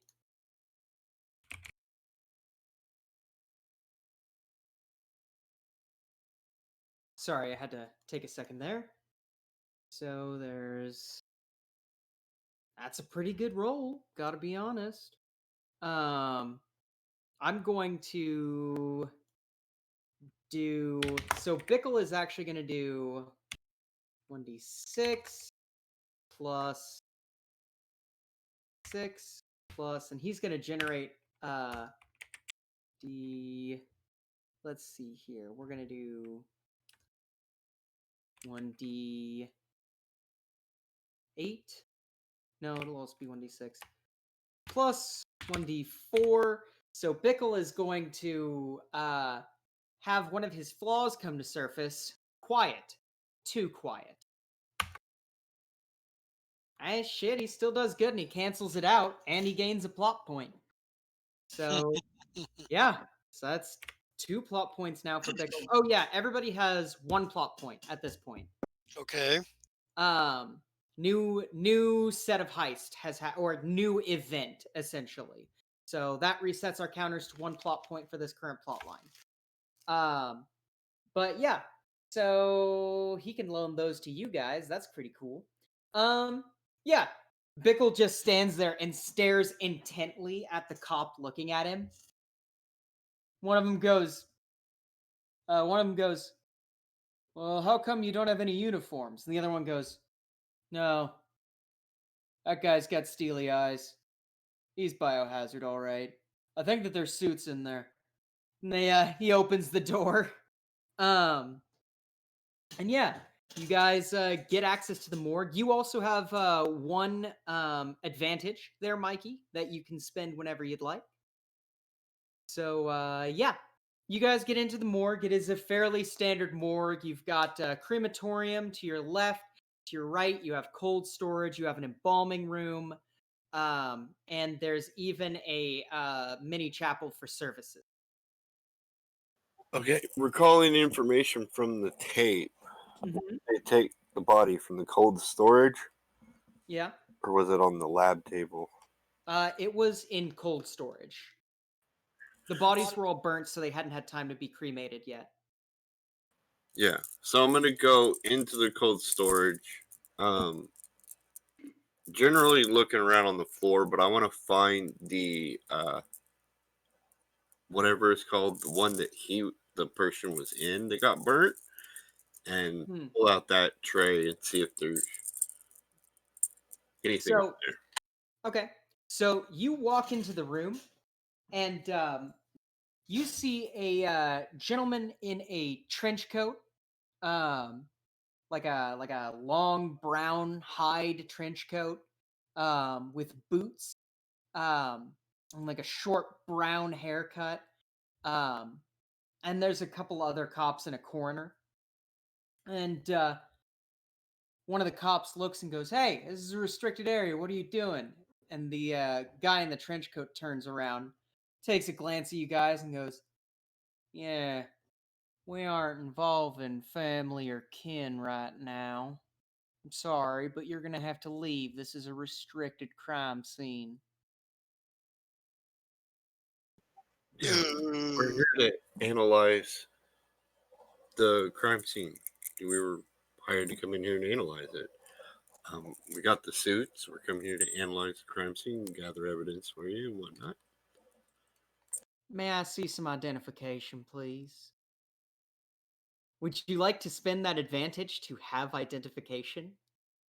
Yeah, I would think that I would have some sort of something drawn, printed up from the thing computer, I guess. Yeah, okay. So you've spent your advantage. You present him with two IDs. They're not amazing IDs, but they're very passable, you know. Takes a look at him, flips it to the other side, flips it back, and hands them to you and goes, "All right. Forensics wasn't supposed to be back from lunch yet, but I guess you must be their relief. I can't blame a man for trying to get his sweat out early." And he steps back and motions for the other cops to step back in the corner. And they continue their conversation kind of at the side of the room while you guys get to do whatever you do. I'd look at the whole room and analyze, knowing from the footage of the path they took. So then I would know what trajectory to follow to find any trace evidence that may exist, find something, put a cone, take a mental note. I can't actually take it off the scene because I've made myself a forensic officer. So anything I find, I put one of those stupid yellow traffic cone thingies Yeah. and work my way around the room as my mental memory of the footage. Okay. Yeah. So you work your way around the room, and at this point, I think an alertness thief would probably be good, because you're kind of analyzing the tracks of ninjas. And you know what? Add a D8 for consummate professional, because yeah, these guys are also consummate professionals. So you know the hallmarks of men who follow the rules. Yep. A thief knows a thief. Indeed. Okay. Not bad. 16 is pretty good. Um, you look around the room and you like reconstruct the footage in your head and everything seems legit. They cut the pie when they come in even though they don't have guns, but they're watching their sight lines. They're like kind of like checking everything. And you kind of look at the floor and you're seeing not a trace except for a bit of body that fell off, like just a couple skin flakes of like burnt flesh that have already been cordoned off by the previous the previous forensics guys. um you know, and I mean, you're looking around the room and one thing kind of strikes you. Looking back on the footage, looking at the layout of the room and doing this in person, these guys almost are reminiscent of like military experience, or at least highly trained civil defense of some sort. These guys have tactics, right? Like these are not jobbers. These aren't even really skilled, like these aren't even like really skilled untrained. Like these guys have some sort of training where they like are going, they're 0 dark 30, you know what I'm saying? They had the AIT training. Yeah.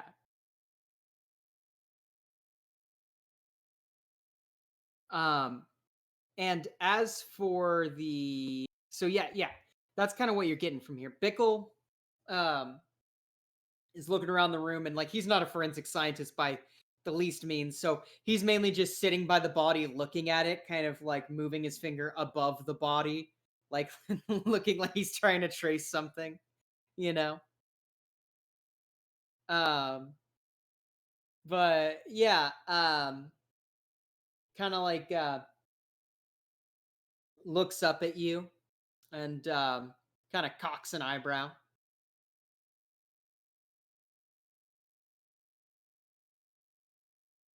Wh- I kind of make my way over there like he's got some additional thing for me to see or something, maybe.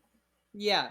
Um, you get in close, and Bickle is like, "We're in the belly of the beast. Did you find what you're looking for? What's going on?"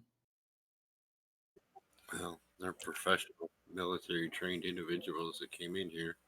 Um, so far, all I've been able to find is traces of the person they took out of here because it's burnt flesh. But any other forensic type information, they came in clean, didn't leave nothing. Yeah. Um, he says, "Yeah, interesting thing about that too." So, and he looks inside the what you call it, the what do they call those openings where you put the bodies when they're in the wall? You know what I'm talking about? I know what you're talking about. I can't, but I don't know what they're We'll, actually called. we'll call it a body shelf. He looks Right. inside the body shelf and he kind of lightly taps with his gloved finger a little spot, and you look at it and you see like the smallest dimple. And he says, "These were locked when they got in here.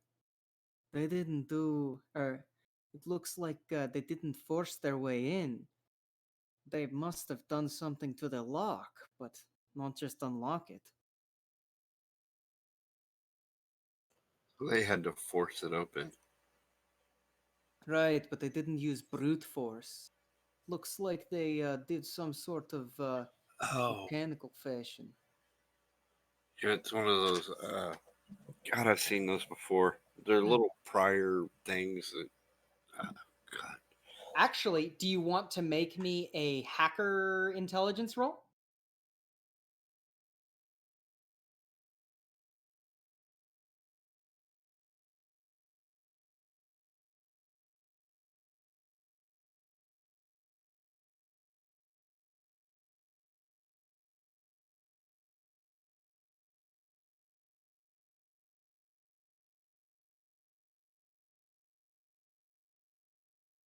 Nice.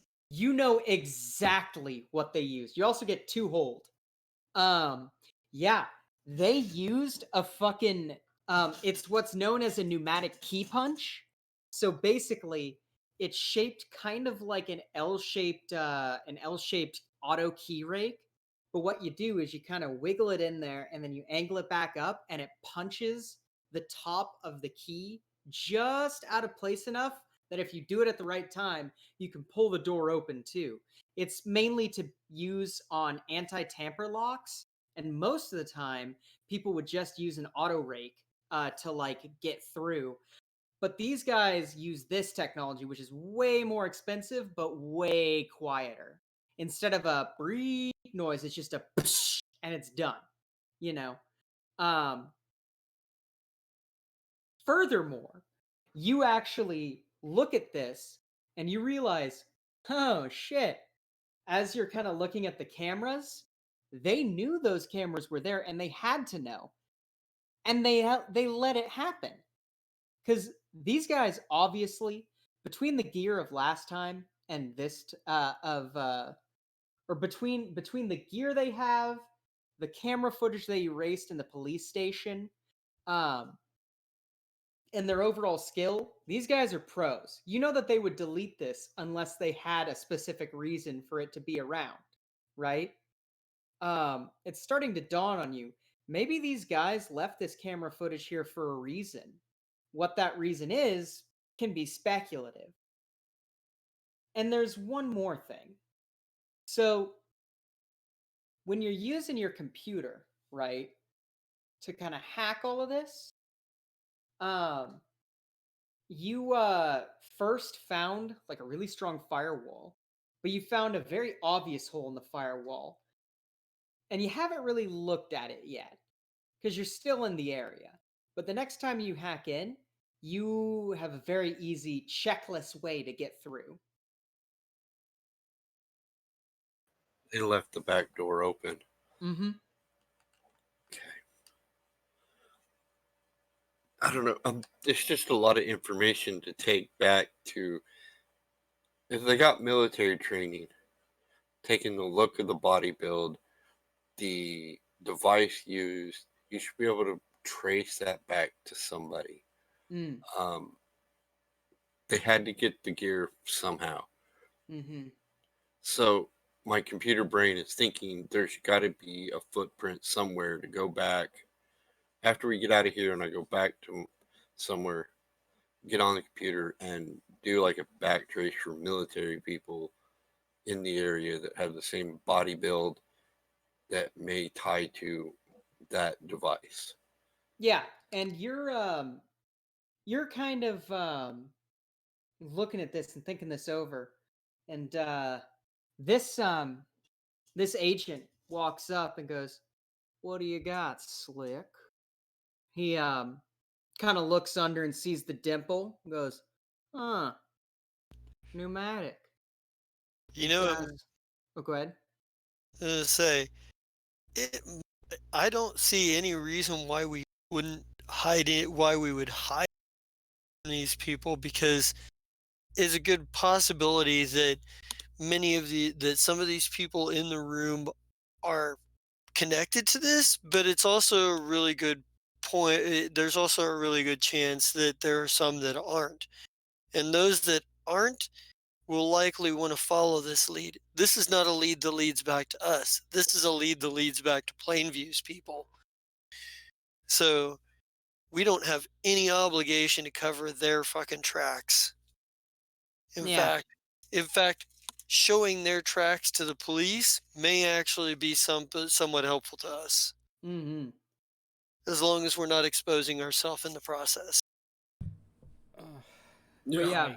I would just put a number on that door so that they can then do it, and that little ruler that they use in forensic to show how big it is or whatever, and Mm-hmm. the whole. This will be set up for when they get back. We were just supposed to relieve them while they were on lunch and look Mm-hmm. around, just so we don't lose track of anything. But when they get back from lunch, we can point this out to them and add that to the case notes. Yeah. Mm. Um. And if anything, if anybody is involved with this investigation that's also involved in what's going on behind the scenes, this will also send a clear message that we're on to you. Hmm. We're working it. He, this isn't going to be as easy as you think.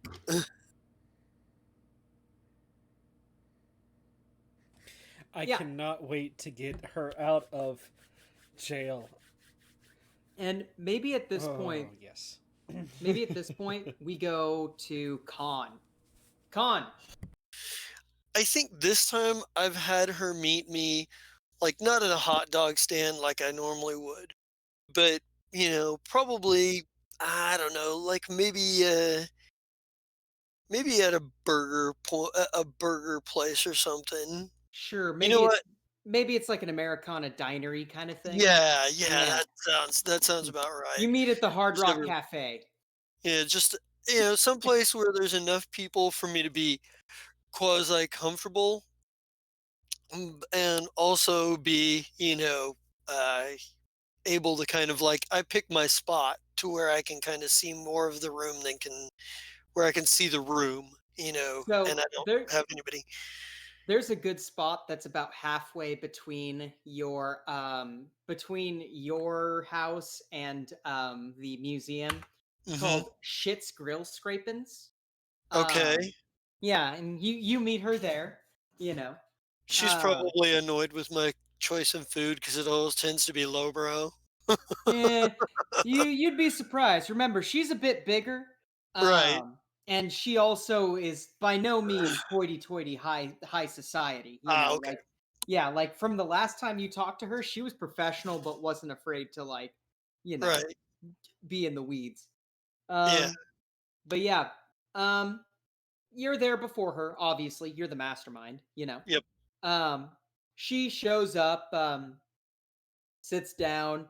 They bring her a Dr. Pepper or something. And she gets like a large, like gets a double cheeseburger with fries, with the works, animal style. Put some sizzle on it, all that shit. She's got the whole secret menu thing down. Um, Right. yeah. Um, it's kind of looking at you, and it's one of those weird mixes between being kind of cross, kind of curious, and a little relieved. Hmm. She's like, "So, Mr. Khan, what's the rollout here?"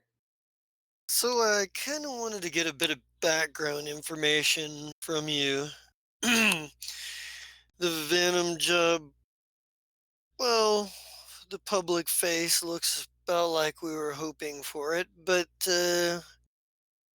obviously there were a few complications. I was a little curious about these Adamas Karif, this set of diamonds. So they're not worth as much as something a little more pure like those Congos or the, Musk Emeralds. They're kind of a specialty item. They're still worth a little something, but kind of curious why anyone would go to the trouble to hire specialized to individuals to take care of the collection, gathering the collection, let alone hiring more than one team. And I'd like to do that thing where it's like always appears to be two moves ahead Yeah, to kind of throw her off balance so that like maybe if she knew about it, maybe she'll admit to it thinking I already know she knows if yeah, and if if she doesn't, there's a higher chance that she'll admit to it. Maybe she doesn't, yeah. but um still something I'd like to try. She's Um like, "Well, there's uh there's a actually, yeah, make me that grifter intelligence with your two steps ahead roll." all right. So I believe that's So what would that be? D10, D8, D8? so slash R1D8 for And I'm gonna Grifter suspenseful. Let slash me R1D8 for oops for um my move, and then You said intelligence, that's a 1d10. Give me a good one here, please. Nope, no good ones. I mean, the 5 was above half, but barely. Everything else was garbage. But at least no complications.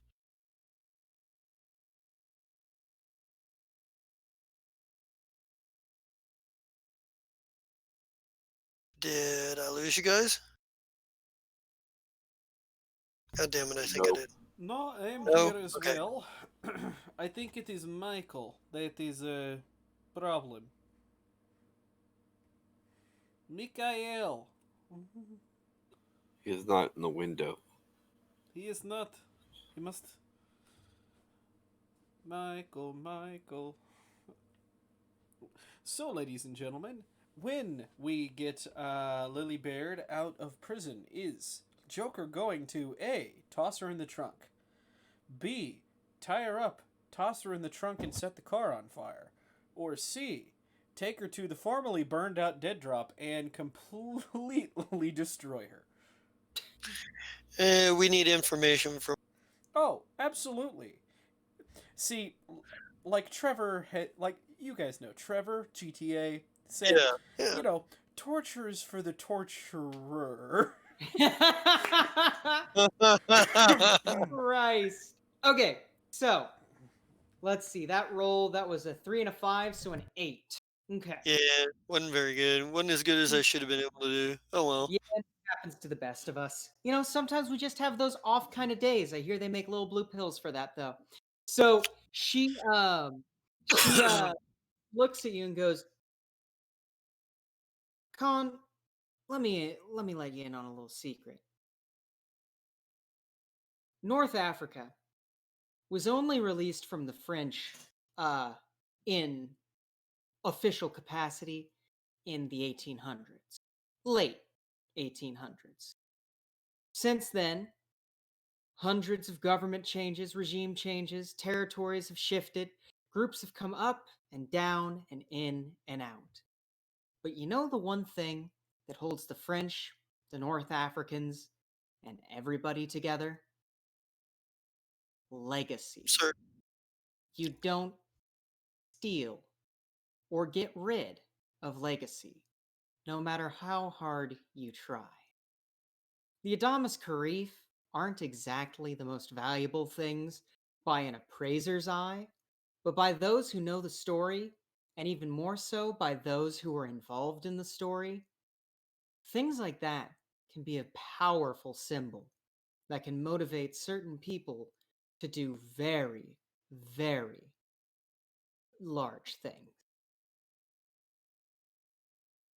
so when exactly did the Adamas Karif find their way outside of the borders of their origin? When did they find their way to Europe, for example? What was the name of that guy who cut these damn things in the first place? About the 1700s, whenever they were taken by French colonists. Jean Yves, huh? Yeah, Yeah, Collier, right? He Calier. discovered. He's the one who took them, and then of course Benno Ermiger was the one who cut Right? them. Now, of course, these gems were not taken under national legality. I mean, they were an export of France, but technically, these Berber tribes were still their own diplomatic entity as much as they were subservient. I know, strange clausal things, the governed being part of the government. Callier recut these gems. The reason that they're cloudy on the inside is because he wanted to leave the inside cloudy so that they could know that these were the gems that they took. See, Callier was cutting hundreds, maybe even thousands of gems a month, but these were special. Callier's dad knew Ermiger's dad, and they were good buddies, polo pals. So, what do you figure happens? Somebody takes a trophy from some savages by their colloquialism, and those savages by their colloquialism, like she is holding her hands out as she says that, probably want those back. You know the long game. So we're looking at so we're looking at probably individuals representing the Berber tribes, or at least the national government. Hmm. So it's also possible that Kalier and Ermiger, their descendants or their people, might be looking to get him back. But it sounds like your betting money would be on the someone representing the Berber tribes, perhaps. No, my money is on Plainview wanting them. What are you talking about? Yeah, but Plainview wants them. We need to fit. Who is Plainview, though? The Um, people who are going to want him back are going to be the people who want him back are going to be the people who are going to be putting something like this together. These aren't hmm. here in America because Calier, Ermiger, or the Barber tribes wanted him here. All of those names would have a vested interest in getting them back. Hmm. Calier and Ermiger because, well, Calier stole them. The Berber tribes because they were stolen from them. Plainview has to be connected to one or all of them. They could even potentially be a go-between between all of them. And the multiple teams, well, that's either one person trying to set up several people in order to cover the tracks all the way back to getting the whole thing collected without it leading back, or that's multiple groups with an interest in it. Question She, we have here is which groups do we need to worry about the most? and at this point, you look at her and she's stopped eating and just is kind of staring at you. Um, she's like, okay, I might be in little over my head. I know, never show your cards before or after you fold, but I don't think that this job is particularly right for me at this point. I've told you all I really know about them. I would actually like to see use takes one to know one to see if she is lying about having told me everything she knows. So I'd take a Absolutely. notice. I want to take a notice action, so that's probably going to be. That's going to be alertness and then grifter or mastermind. I'll allow either. All right, so I'll use mastermind, and then I get a D8 for takes one to know one as well. Yeah. So we'll use because I'm trying to figure out if I just scared her Nice. by being way too close to the truth, or if she really is over her head. Yeah. Nice. Okay. So it is definitely her over her head. She is in the upper ranks of what a petty criminal can be. Um she's one of those people who they commit white collar crime and then go, "Oh, it could never be me who goes to jail."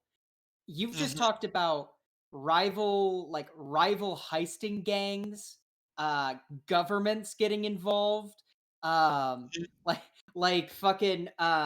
like clandestine operations in between all of that. mhm. And she's like, "Listen, I just like helped this dude get some gems because he's like a big donator to the historical society." Would you mind telling me more about the person who put you on to this job? Wait, you're talking about Plainview? Uh, One of his assistants came up, um, told me that there was a Mr. Plainview. I immediately saw through that because that's obviously a reference to There Will Be Blood. It's one of my favorite movies. Mhm, And and she kind of does that, it's one of my favorite movies kind of things. Um, and she's like, he made a, we'll say, sizable donation to the historical foundation here. Um, Apparently, it was his doing that these gyms were rerouted to this city in particular. Um, That's interesting. And she's like, and yeah, that's about all I know about the guy, to be honest with you. Can you tell me anything about his agent? Hmm. Said his name was Henderson Ford. Um, don't know if that's a reference. Don't know if that's his real name. Don't know what. But yeah, he well dressed, well spoken. Seemed like your average political aspirant and or incredibly wealthy magnate's patsy of sorts or go between. But he was a nothing really remarkable. I have his information from the donation, and I might be able to be swayed to give you his information. And she kind of like is leaning over her burger, kind of ravenously. Like, let's take a. I'm actually going to probably, let's see here. And you do have an advantage as well from that roll. Yes, and I think at this point that's probably a good point. Let me get where I'm going here. Um. Hmm. I think I'd like to use agility and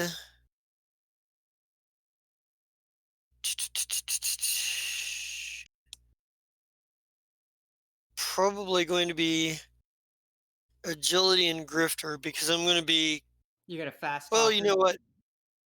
Yeah, kind of. And I'll probably use a bit of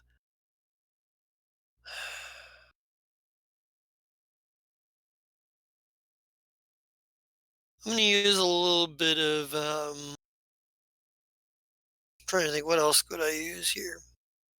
What are you trying to do? Well, that's what I'm trying to formulate here is how I'm going about this here. Yeah. Are you essentially trying to get her to give you that information? Yeah. Okay, so And you could probably add um you could probably add might be able to add 2 steps ahead. that's what I was kind of thinking. It was Yeah. either that or I was thinking about how I could work in C'est La Vie, but that doesn't seem terribly appropriate. No, that one's not very appropriate. But yeah, no, yeah, I would I was allow trying to, 2 steps ahead. Kind of like you're bluffing her a little bit. yeah. Okay. So would you like to use that advantage to cancel this disadvantage? Yeah, Okay. um, that Um yeah. easy come, 13 is easy go. still 13 is still a good roll. So how's this go down? So it's basically a thing where I'm like, well, I mean, clearly I've got quite a bit on my plate right now. So meetings here, a little bit of investigation there, you get up a little bit of skullduggery. But if everything goes through and I'm successful in all of this, I might actually have a little vacation in, say, the Riviera.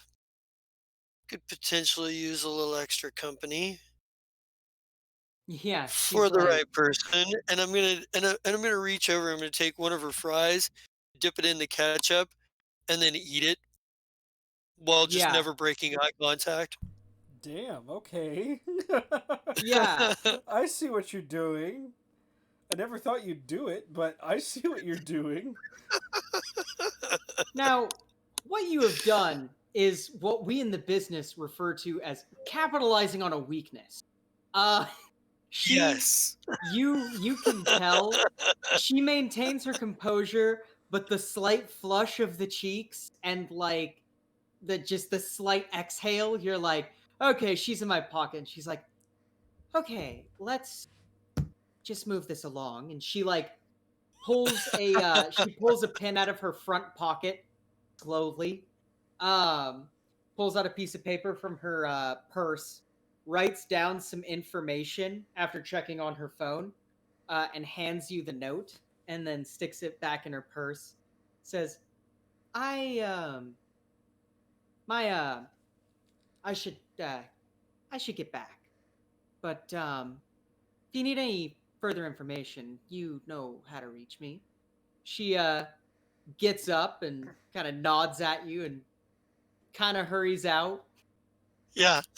Yeah. I think as she's hurrying out, I'm like, before she leaves the table, I'm like, "You're a real peach," and I give her a wink. You know, she turns to leave, as she turns to leave. Christ. You're a real peach. What Good the hell kind lord. of flirting is that? But okay. Yeah, right? That's fucking That's totally the over the top. I know this is stupidly cheesy, Oh, but I'm yeah. gonna do it anyway. It's cheesy for the sake of being cheesy, which It's like saying, surprisingly here's works. It Yeah. surprisingly works a hell of a lot more often than you think it should. Yeah, it's like saying, like, here's looking at you, kid, and winking. And, like, everybody knows here's looking at you, kid is an old and tired line, but also it Oh kind of yeah, works. yeah, Um, yeah. yeah. But, no. So let's cut back to Joker. Joker and Pamela, you have posted bail bond. The She bail didn't bond think we... you went to, by the way, allow me to give you another contact that might come in handy. His name is Matthias. We'll call him Matthias Grave. And he is a fucking unit. This dude is huge. 6'7", weighs like 350 pounds of mostly muscle, but he's still got a gut. Fucking this dude's shoe size has to be elephant. Like this man doesn't wear gloves. He wears socks on each finger. Like, you know those people that Oh, are God. prolifically large? That's this guy. Big. I just Big added fuck. him to the list, so. Yep. I'm thinking of Big Show from the WWE. Yeah, imagine if you stuffed Big Show into a suit that almost fit him, and then stuff his room full of less than lethal weaponry and ammunition. Yeah. And of course he is on the shittiest strip mall of shitty strip malls. Of course he is. For those of you who have lived in Wichita, he is on the hydraulic of strip malls. Oh yeah. God, really? Oh, okay, yeah. Yeah. And every town has their hydraulic. It's the place where you drive by and see a legitimate fist fight and go, you know what? It's not my problem. It's not. It's not my problem. Yeah. Fun fact, that happened to me a couple months ago on hydraulic. I didn't want to be in hydraulic, but I had a friend who I needed to pick up who's very poor, and I just was like, it's 7 o'clock. I'm not dealing with it. But yeah. You get her bonded out. How does she look to see the two of us? She looks at you and she goes, I didn't think that would work. Yeah, I don't say anything. I've just got this smile on my face. Yeah. Yeah, I wait until we get to the car, and then when she's in the back seat, I toss her a zip tie. Huh? And, She goes, oh, go ahead. yeah, I toss her a zip tie, and she can see, hidden, near the console is, a 9mm. Yeah. You're gonna want to put that on. She looks at you, exasperated. Goes, great. Zip ties her hands. All right, Pamela's like, I just got this car detailed. Please do not make a mess. Oh, that's fine. Here, I'll move where we're more comfortable. And he's actually going to climb over to the back seat where he's next to. You're blocking my rear view. Oh my goodness, I was merging. Climb into the back. Yeah. Yeah. So, Yeah, you we get can do this. back. Go ahead. We can do this the easy way or the hard way. Mm-hmm. Make me a strength mastermind Strength mastermind? or Uh-oh. strength grifter. Or what? Or strength grifter. I'm better at grifter, but mastermind. Alright. No, we're gonna stick to. And also, please help yourself to Borderline Psychos D8 as well, because this seems about appropriate. Yeah, I know she said that, yeah, we're gonna go ahead and just do grifter, so that's plus 2d8. Okay. Oh, shit. Damn. You're Hot shit, scary, buddy. and you have an advantage. Yeah, she's sitting there, and like maybe her face, she's like, "Okay, so what are you gonna do? You gonna take me out into the middle of nowhere and shoot me? Oh, What? no. You bailed me out." No, as a matter of fact, we might even like some additional help on our crew. You were a fit for someone's crew, you might be a fit for ours. I love how we're already thinking on the same wavelength here. Right? Yeah. She looks and goes, "Okay, I stab you in the shoulder and you welcome me with open arms, pun intended." Well, I did, tapping himself on the side of the head, I did kind of clock you. So, I Yeah, considered and- us even. Yeah, she's like, "Yeah, they say I'm Oh. not gonna go do no math no super well anymore." I did sell your submachine gun, though. I hope that's not too big of an issue. She's like, "You got evidence out of my apartment." Ah. I was actually going to use it on you, but decided not to. That good thing I did, fortuitous. Hey, we've actually got some very important business to discuss before I get into personal matters. Yeah, and she's like, "Okay." So, somebody chopped your finger off. Those same people sent us your finger. And Clayton Terry's body. And somebody's brain. I'm imagining it's Fatso that fell off a roof. And then we got given the teeth of one of your other team members. Who took your finger and why? Her face drains. And she's like, huh,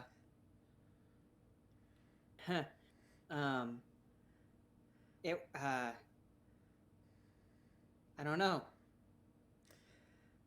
Oh dear. We're going to have a problem, aren't we? We can She's offer like- you protection. If you're with us, they can't get to you. I don't think that you can offer protection all the way in Syndicate, New York. I'm sorry? Yeah. You know, this business isn't conducive to having kids.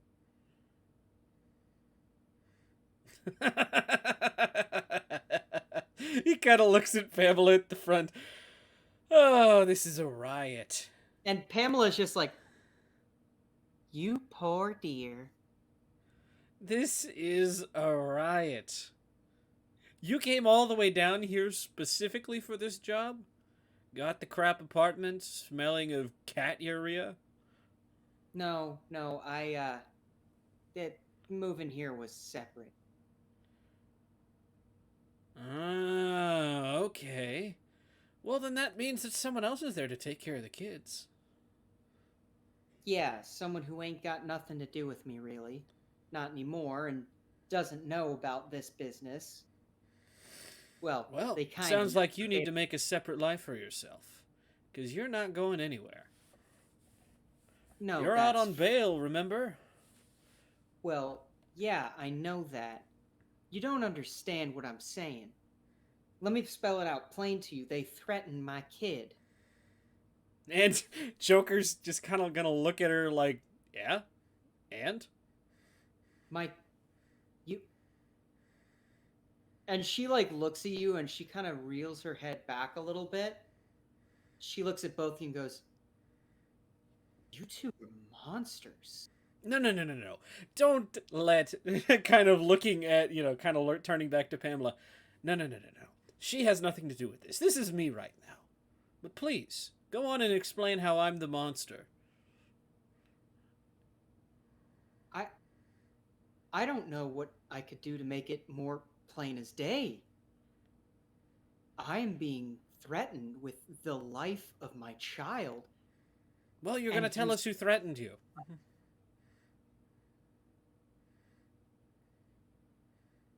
And she looks at you and goes, "If I tell you and they find out, you can do whatever you want to me. I don't care." I'm listening. She's like, "There's nothing to listen to." Like, she's like, "All I can tell you is the guy came in a cop uniform.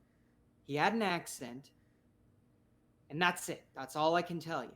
And he cut off my fucking... You had a name just on the tip of your tongue, and you decided not to tell me. Well, he says, pulling from his jacket the trademark bat. You had your chance. Now we get to do Honey, it my way. we are in the car. No. Just enough to knock her out. He's not going to kill her. Just Yeah. gonna knock her out, stick a bag on her head, and, well, we can continue this fun little session later when we have her in a nice quiet place. Okay. So, Mikey, you have, have you relayed the information that you, like, what have you told the FBI agent? Because he's like, "Hey, like, what's the story, Morning Glory?" I would just point out that there's more evidence here that they were professional individuals that broke into here. Yeah. They looked highly skilled. They had specific devices to not. I mean, normal unskilled people would come in with a bar and rip that thing open to get the body out. Mm-hmm. They didn't do that. They had more professional stuff that they were utilizing. Right. He's like, And there's very little trace evidence through the room. So they're highly skilled individuals, and it's going to take a lot of resources on your department to track down who broke in here and what they did. "Well, hell, good looking out, Slick. I like the way that you think, and you got a keen eye. You know, there might be a spot in homicide for you if you keep shit like this up. Big pay grade." And he smiles at you and says, "I think I need a minute alone with the crime scene." He kind of looks at everybody and says, "All right, Vamoose, get on out of here." If I can't, I'll go outside the room and just hang out behind the door, trying to listen to see what he does. Yeah. You look at him because there's a window. You see him through the window, and what he does is there's like a gurney in the middle of the room with no body on it, right? He sits on the gurney and kind of scoots himself up and sits cross-legged with his back to the door and kind of just leans his head back.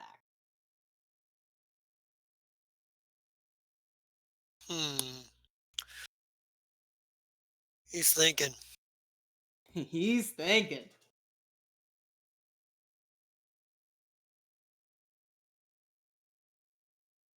Yeah, and one guy actually, you actually see two cops talking to each other. One was like, "Oh, what does this guy think he is? Some kind of fucking savant?" And he's like, hey, don't fuck with the man's mojo. He can feel bad vibes.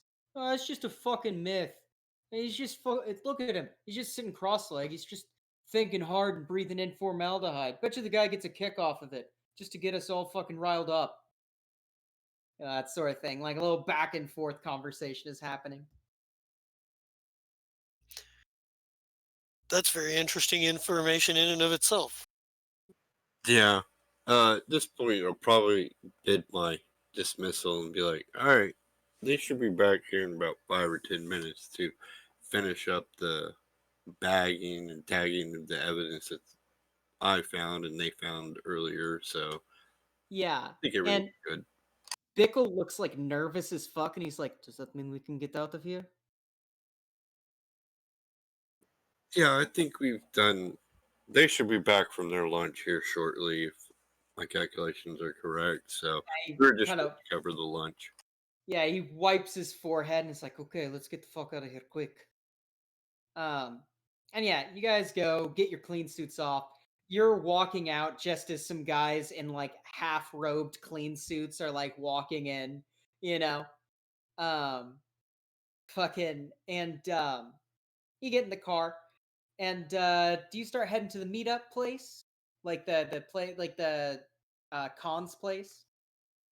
Well, before we pull away, let me pull out my computer real quick and check something I was thinking of. Yeah. Let me check this firewall thing. I might be able to get more information real quick before we pull away. Give me like Well, if they left the 5, bag 10 minutes. open, they Yeah. Um so yeah. You don't even need to make a roll because you made such an excellent roll earlier. Um you go through this back door, right? You follow the relay pings, and you find yourself kind of figuring your way through proxy, through proxy, through proxy, through Denmark, through China, through North Africa, through South Africa, back through South America, all the way back to Seattle, Washington, um, and then to a further computer that has masked its IP. However, you have access to the computer itself. Um, you have access to the computer itself, and you see a desktop. You actually have control of this desktop. It's as if they just opened it up for a rat. They have a team viewer client open. Okay, can I access the camera to see if anybody's sitting at it at the moment? You do access the camera. And what you see at the end of the camera is a big fucking mannequin. It's got a big smiley face on it. Yeah, they thought about all the details. And oh, go ahead. So that means the name isn't. They're not going to put their name on the computer like some new people do. Oh. Matter of fact, you're starting to look through this computer and you notice that your firewall hits a ping and then another ping, and they're using the team viewer to send packets back to you. And before you realize it, your computer has WannaCry, and you're gonna have to do an OS reset. Crap. All right, Yeah. shut it real fast and then worry about it later. Yep. Okay, let's Yeah. go. I'm good. All right. Fuck. So yeah, you drive off. One thing you noticed with the WannaCry is where the usual message of send us X amount of dollars for blah blah blah is instead nice try, try harder. And yeah, you start heading back to the rendezvous. Khan, after your meeting with Joanna, what's Khan doing?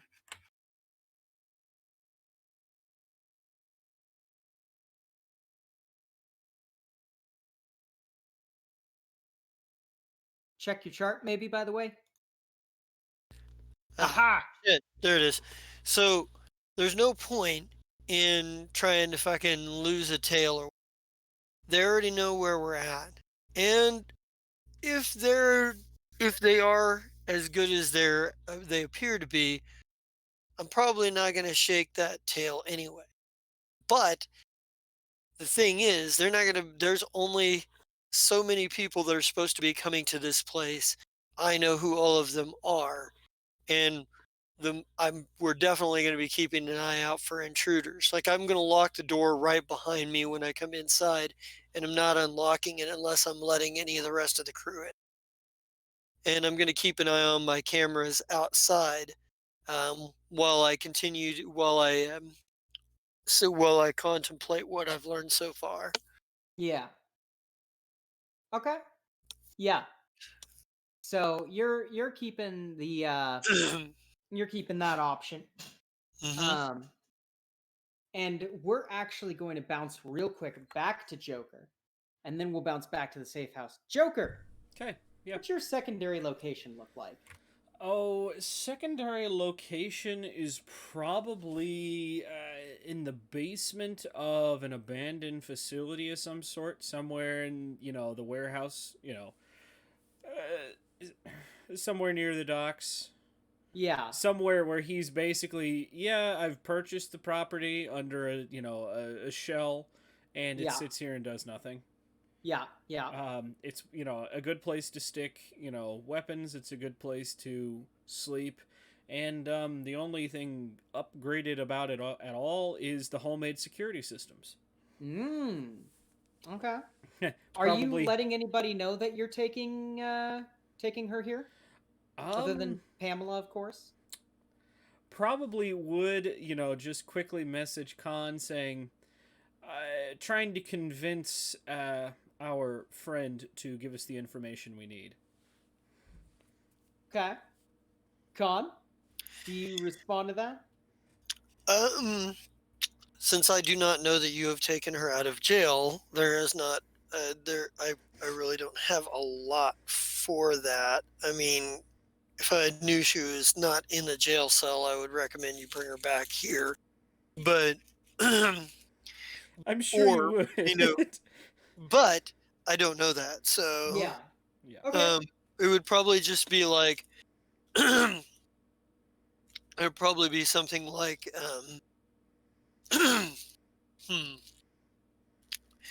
acknowledged.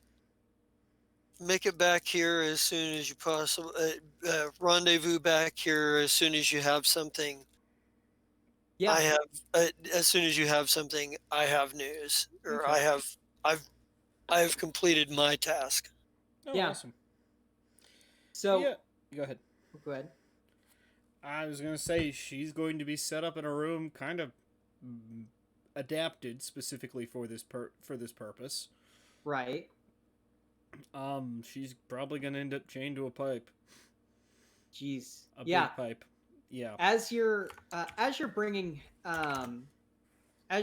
her in, you actually have Pamela. You guys pull up and start to take her out. Yeah. And Pamela's like, "Hun, what's the plan here?" He kind of looks at her as, I get to be the monster she thinks I am. You don't have to Oh. be a part of it if you don't want to. But, hun, listen. We're robbers. No, you're a robber. I'm the man who has been beaten down so many times by life. I've decided that I really don't give a shit anymore. If you're not going to give me what I want, I'm going to make you pay. Hun, they've got her kid. Like, Yeah, she's not likely. She's not going to talk. what, no. what are you going to get out of this? Because I mean, Ideally, a name. she's not going to give you that name. Well, then that's not my problem now, is it? Well, it kind of is, seeing how you're the one dragging her with zip ties on her hands and smacked her head with a bat. And the fact that we need that name, so killing her without getting no. the name is pointless. Worst comes to worst, she sits here. She's not going to die today. Right. She's gonna sit until she's ready to talk. Something just feels kind of off about leaving a girl chained to a pipe in an industrial section. Call it my mother sense. Oh, trust me. It's fine. Unless you have a better idea. Well, you know who might be able to crack this egg? I'm listening. So, venue, terrifying. I would not come down here without an updated TDAP shot, which I did get last week because I was on a job and I prefer to make sure I'm immunized. Anyway, this place is scary. What do you think it's You are supposed to be? A scary. resort?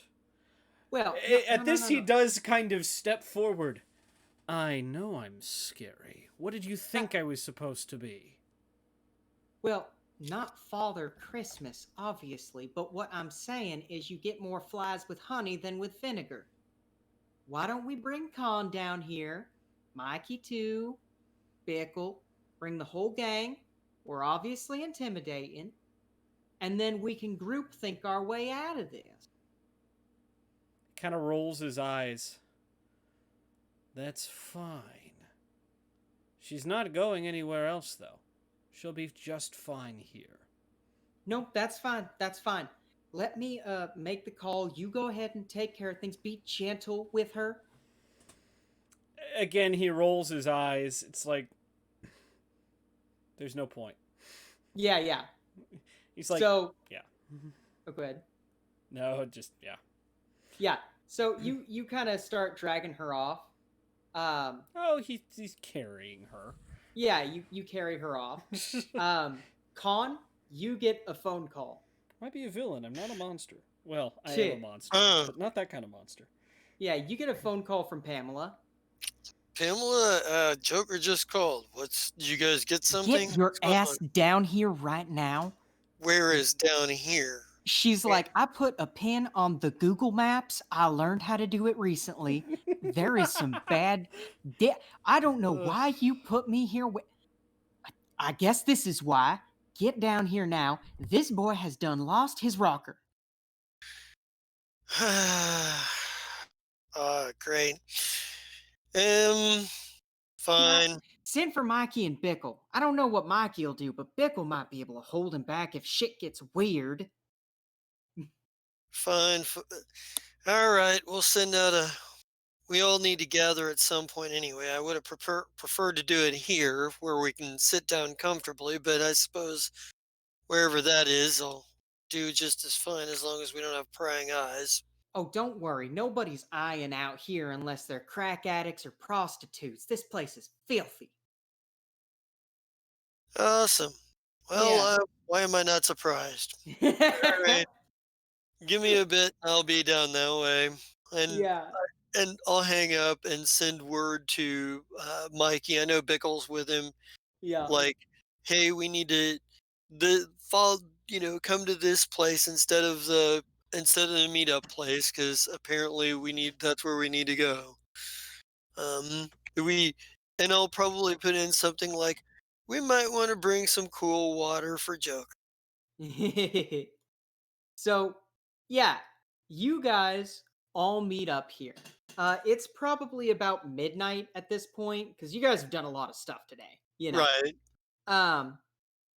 Joker, what's your setup with her? To appease Pamela and not just cause any more issues. Mm-hmm. She's going to be in well, actually, no. She'd still be chained to a pipe, but she's gonna have a bed to sit on. She's gonna have a little bit of a leash. Mm-hmm. It's not what she thinks it's going to be. Oh my god. Yeah, I mean, she's sitting on a bed tied to a pipe. No, but yeah, maybe at some point she's awake and Joker's just sitting in a stool on the other end of the room. And of course, she freaks out. She's like, okay, this is, do you want money? I have money stashed.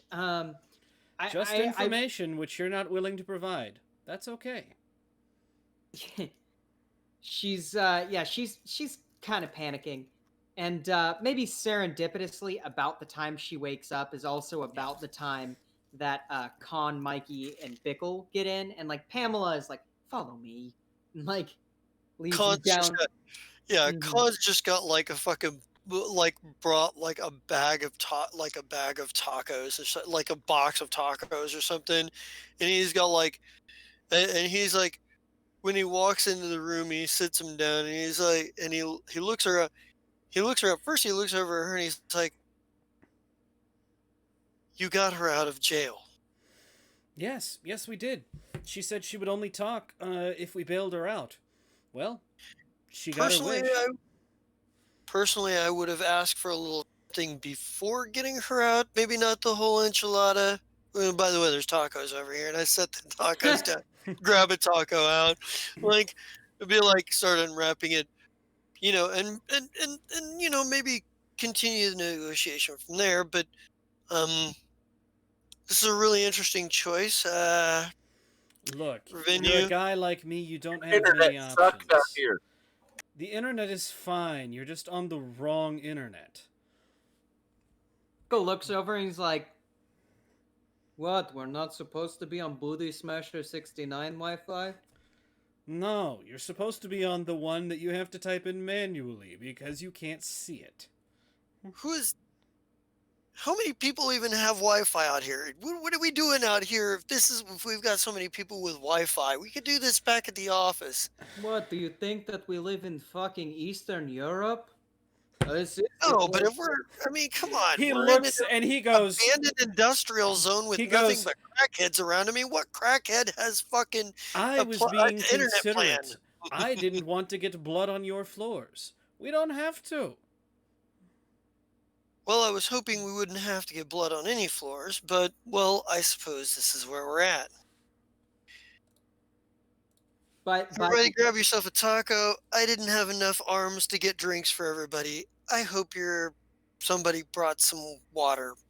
I always have water in the back of the SUV just in case someone gets thirsty. Oh, great. Now you're acting normal. Perfect. Well, I generally seem to act a little less tense when I'm not in an obvious murder dungeon. Does it look like I've murdered anyone here? Let's just You could be move- very good at cleaning, but not good enough to get Do that you stain see out any of the tools or tile. weapons of torture? There are none. She This was is not a murder dungeon.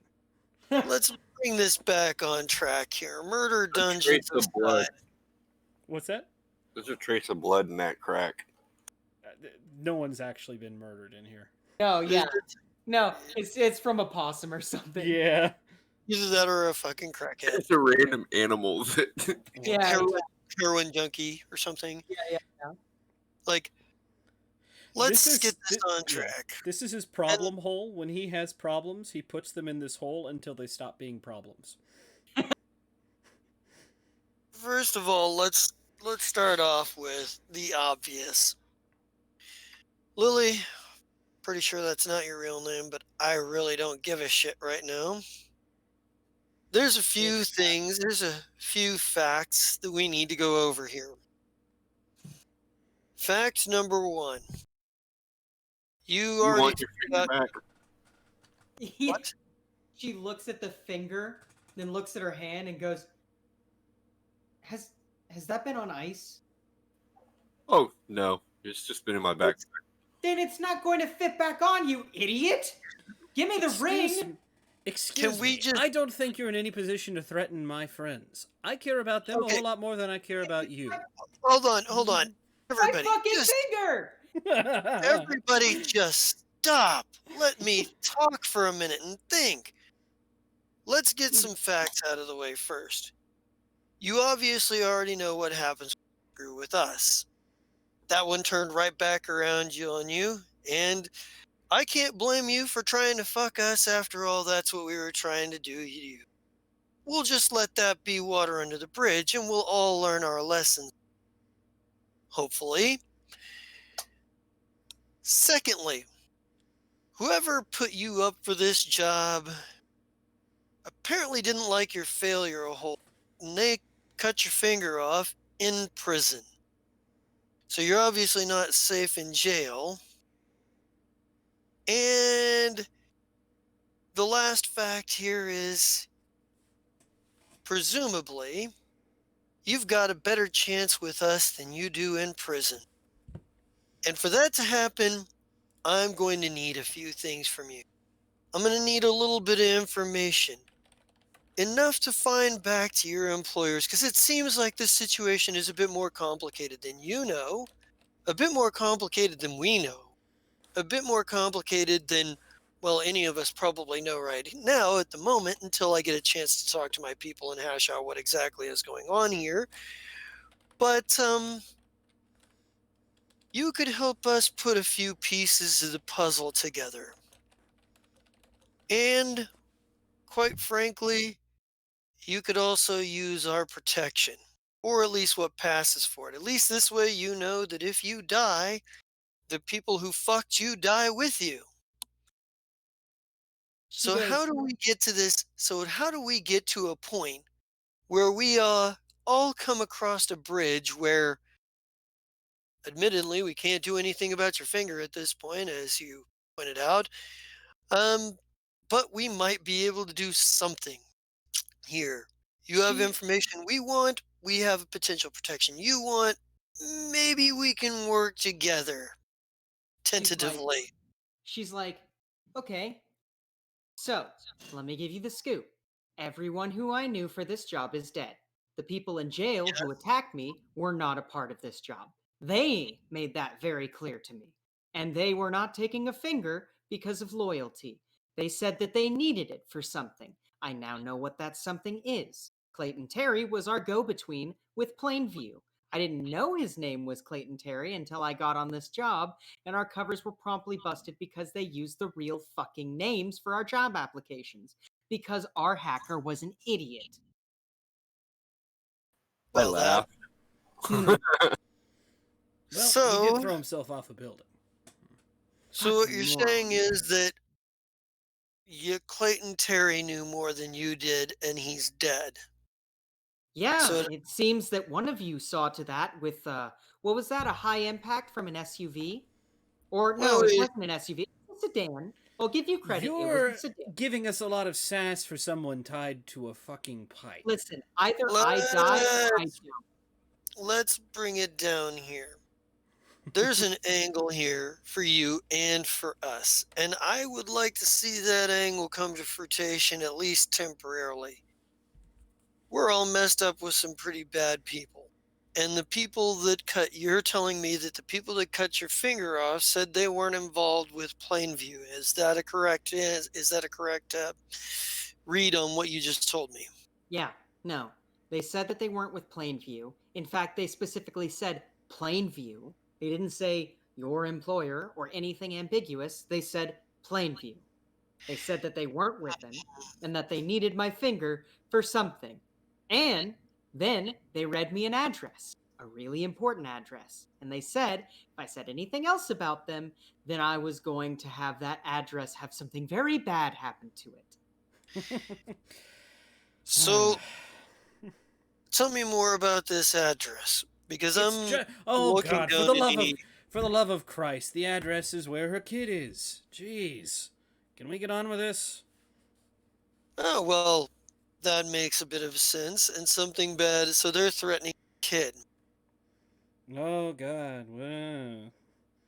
So seems to me what needs to happen here is we need to figure out where the next job is going to happen. They didn't happen to tell you any further information down the road where your next job was supposed to be, did they? Bickle at this point, um, is like, Con, I probably should have mentioned something. Can I pull you aside for a second? Hold that thought and I'll hold mine. Bickle, let's have a word then. Yeah. And Bickle pulls you out into the hallway and is like, okay. After last job went tits up, the gems, obviously, because of what we found out, didn't get to the drop point. That is where I pick up the tape for the next job. We have 10 gems. I've buried them, and I'm not going to tell you where for your own safety. It's probably smart. In fact, that's one of the smartest things we've managed to do so far, apparently. there's a reason he picked me for your handler. I at least have 20 years of experience on you, and we're only 10 years apart. Well, that's a comforting thought. Let's I want to run something by you and get your feel on this. Hmm. Obviously, this makes things a bit more complicated. There's a number of ways we can go here. We can attempt to rescue Lily's kid and attempt to get a cooperation from her. Hmm. Doesn't sound like she knows a whole what she's telling us at the moment, but just to be sure, I'd like to keep her close at hand. Presumably, she has skills we may be able to use. At the very least, we don't want her running out there somewhere where anyone else can influence her. Secondly, if we know where to get the tape from, is it possible to get the tape and not leave the gyms, or is that something that's monitored? Says, well, I'm not exactly sure the logistics. I tried to crack a couple peeps on things, but they seemed ahead of me on that. Generally, unless I leave the area within about 3 blocks, they don't do anything. Past that, if I come back, they've already moved. I never really spot the same person there twice. And on top of that, most of the dead drops that I've done before, and I've been doing this for about 2 years, not necessarily on the Adamas Karif. I'm sure the rest of this was just a test of some sort. You know, fertility statues, Right. memorabilia from sports, shit like that. Generally, it's a clean operation. I know what to look for, and even I'm baffled sometimes. Well connected. My theories right now, plain view, there will be blood. Maybe he's an oil magnate. Would make sense. Could be obvious. Could be throw off. Could be cheeky. Well, I think we need to have a quick conversation with the rest of the group because I've dug up some information I'd like to see the rest of you come up with. See if we can't get a clearer picture together. We'll put Lily Baird's situation on hold until we have this figured out. One thing. I've had this question that's been rattling around in my head ever since I got a set of teeth in the mail this morning. Mm-hmm. You see, you don't give someone something like that unless you're trying to do something, trying to tell them something. Are they trying to rattle our cage? Are they trying to do some twisted symbolism? What's the point, right? Yeah, it makes sense. They sent me the brains, and well, if they know anything about the way the operation's being run, and it seems like they have inside intel, then they know I would have been contacted for elements of planning. Finger, well, Oh. that suggests thief, obviously. Heart, The brains, well, the bronze, the teeth, the fingers, and the heart. Oh, okay. there's That's very symbolic. symbolic. Sorry. It's symbolic of. I've suspected this ever since everybody came clean with what they got.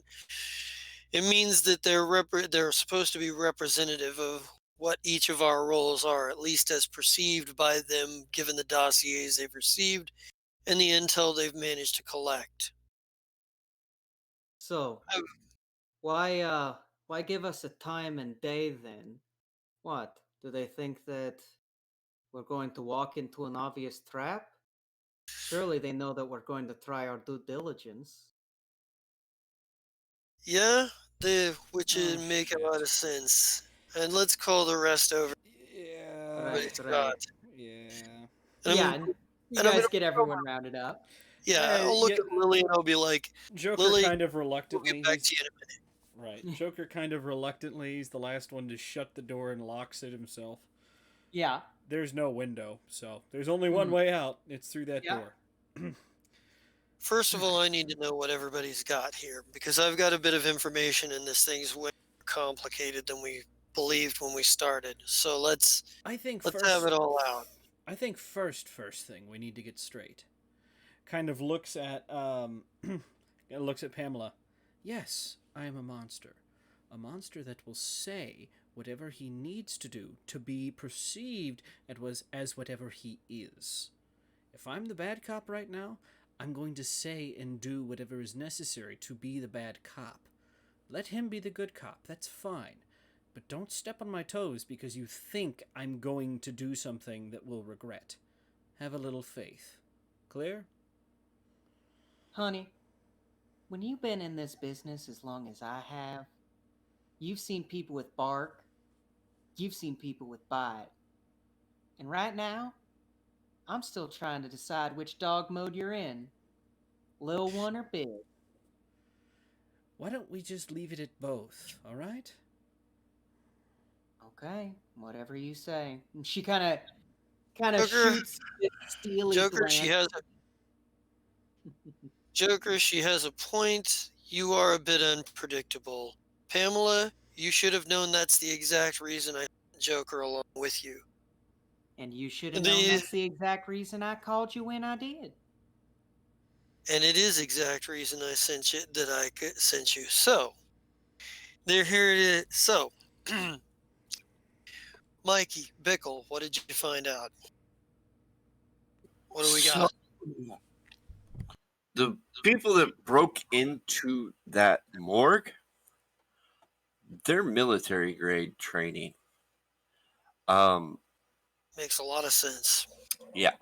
And they have professional of breaking into places higher than what I do because they had a special device because the crypt freezer, whatever it's called, thing that they keep the bodies up in, normal people that would do it would take a crowbar and pop it open or whatnot.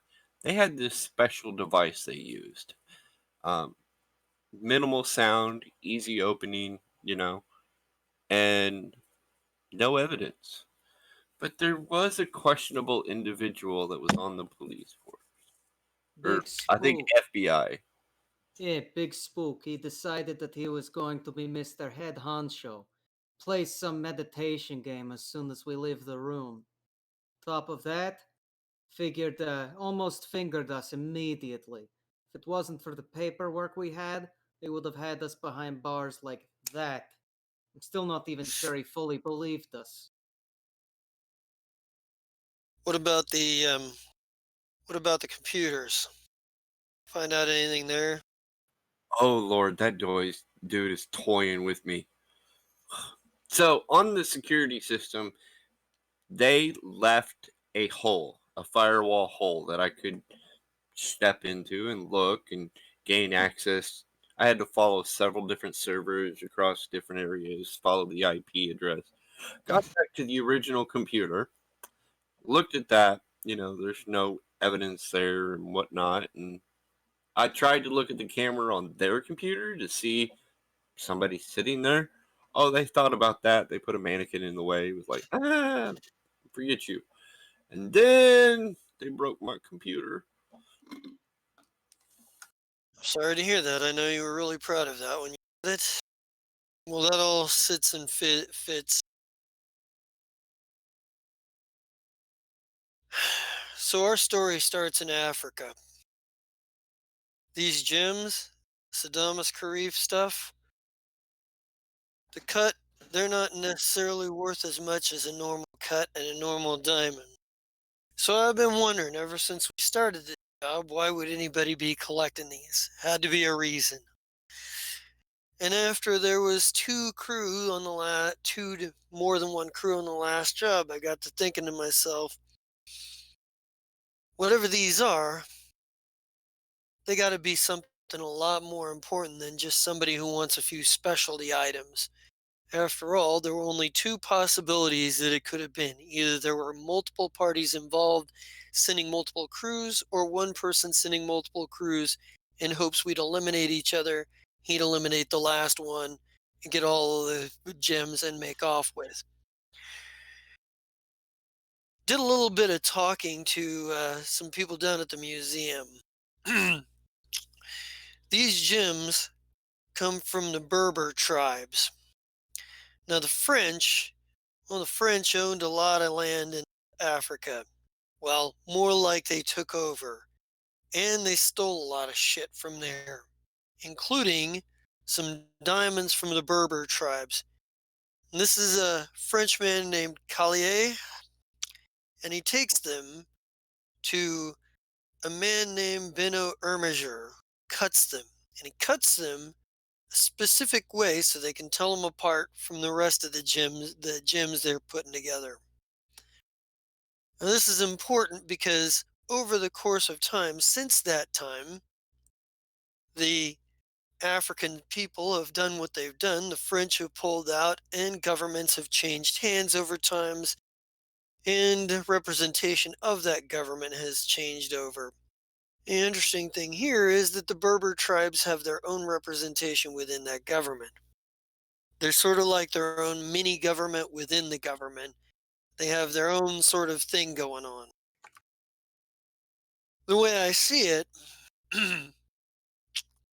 our interested parties have to include, by default, someone representing the Berber tribes or whatever government is in control of those lands with ties to the Berber tribes, Collier and his estate, or even potentially Ermiger and his estate.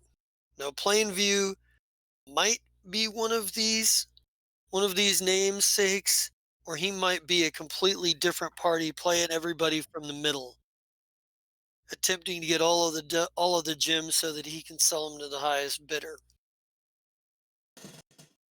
We're going to need to do a little bit of tracking down.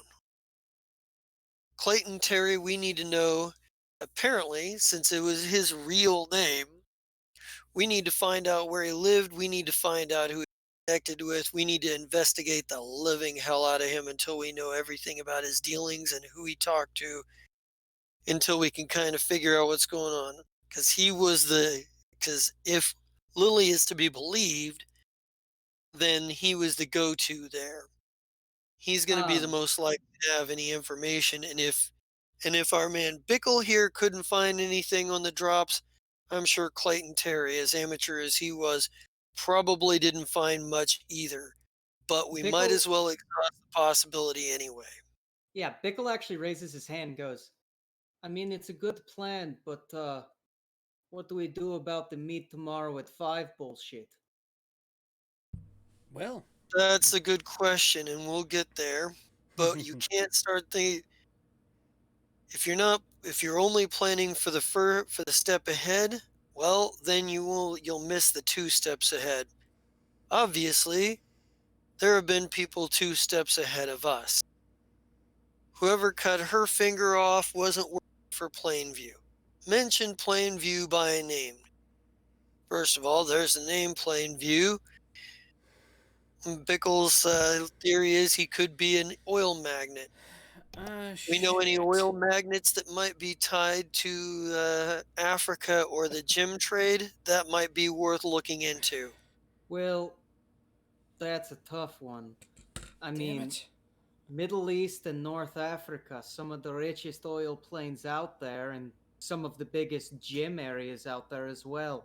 Farther south you get, more gems. Farther north you get, more oil. So, whole equatorial zone is kind of fucked with that whole thing. Hold on. Has this whole day just been... Well, I mean, look, they covered the main entrance to the anthill, didn't they? They threw us all parts. Yeah. And they watched to see how we would react, didn't they? Yep, and they knew exactly how we would react. Mikey, no, I think they wanted to figure out how we would do what we wanted to do. They've been watching us this whole time, haven't they?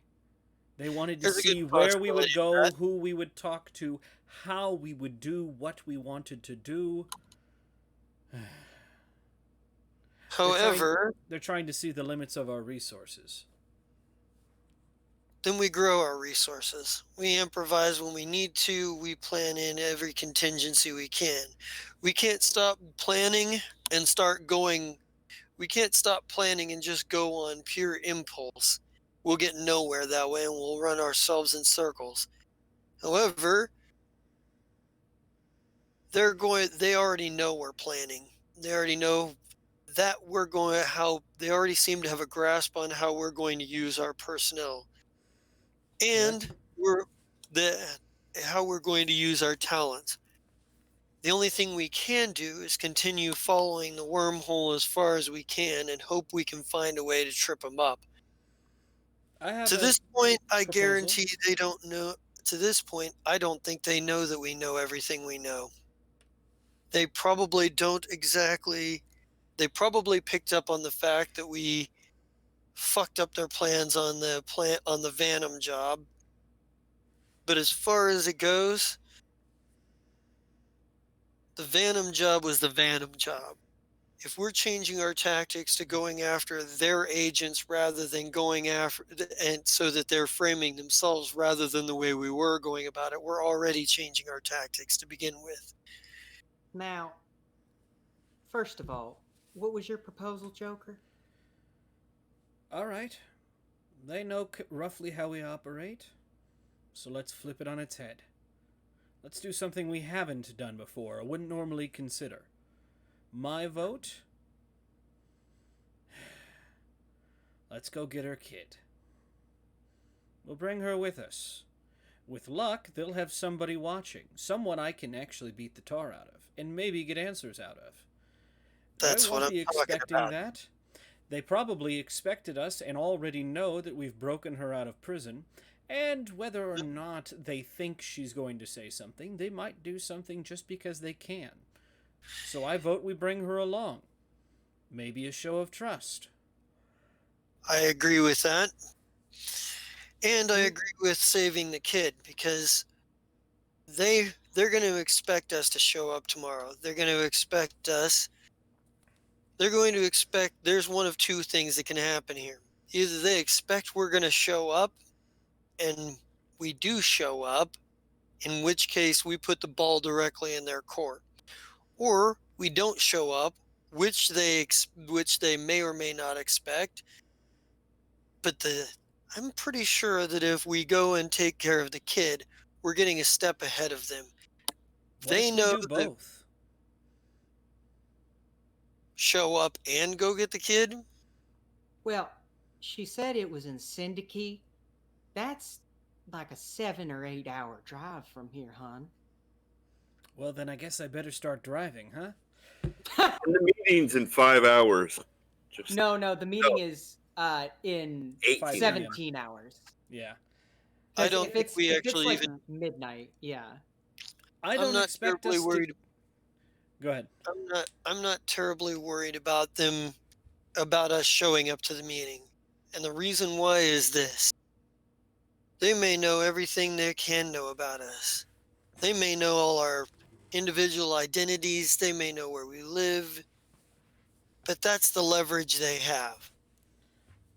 That's That's the leverage they have.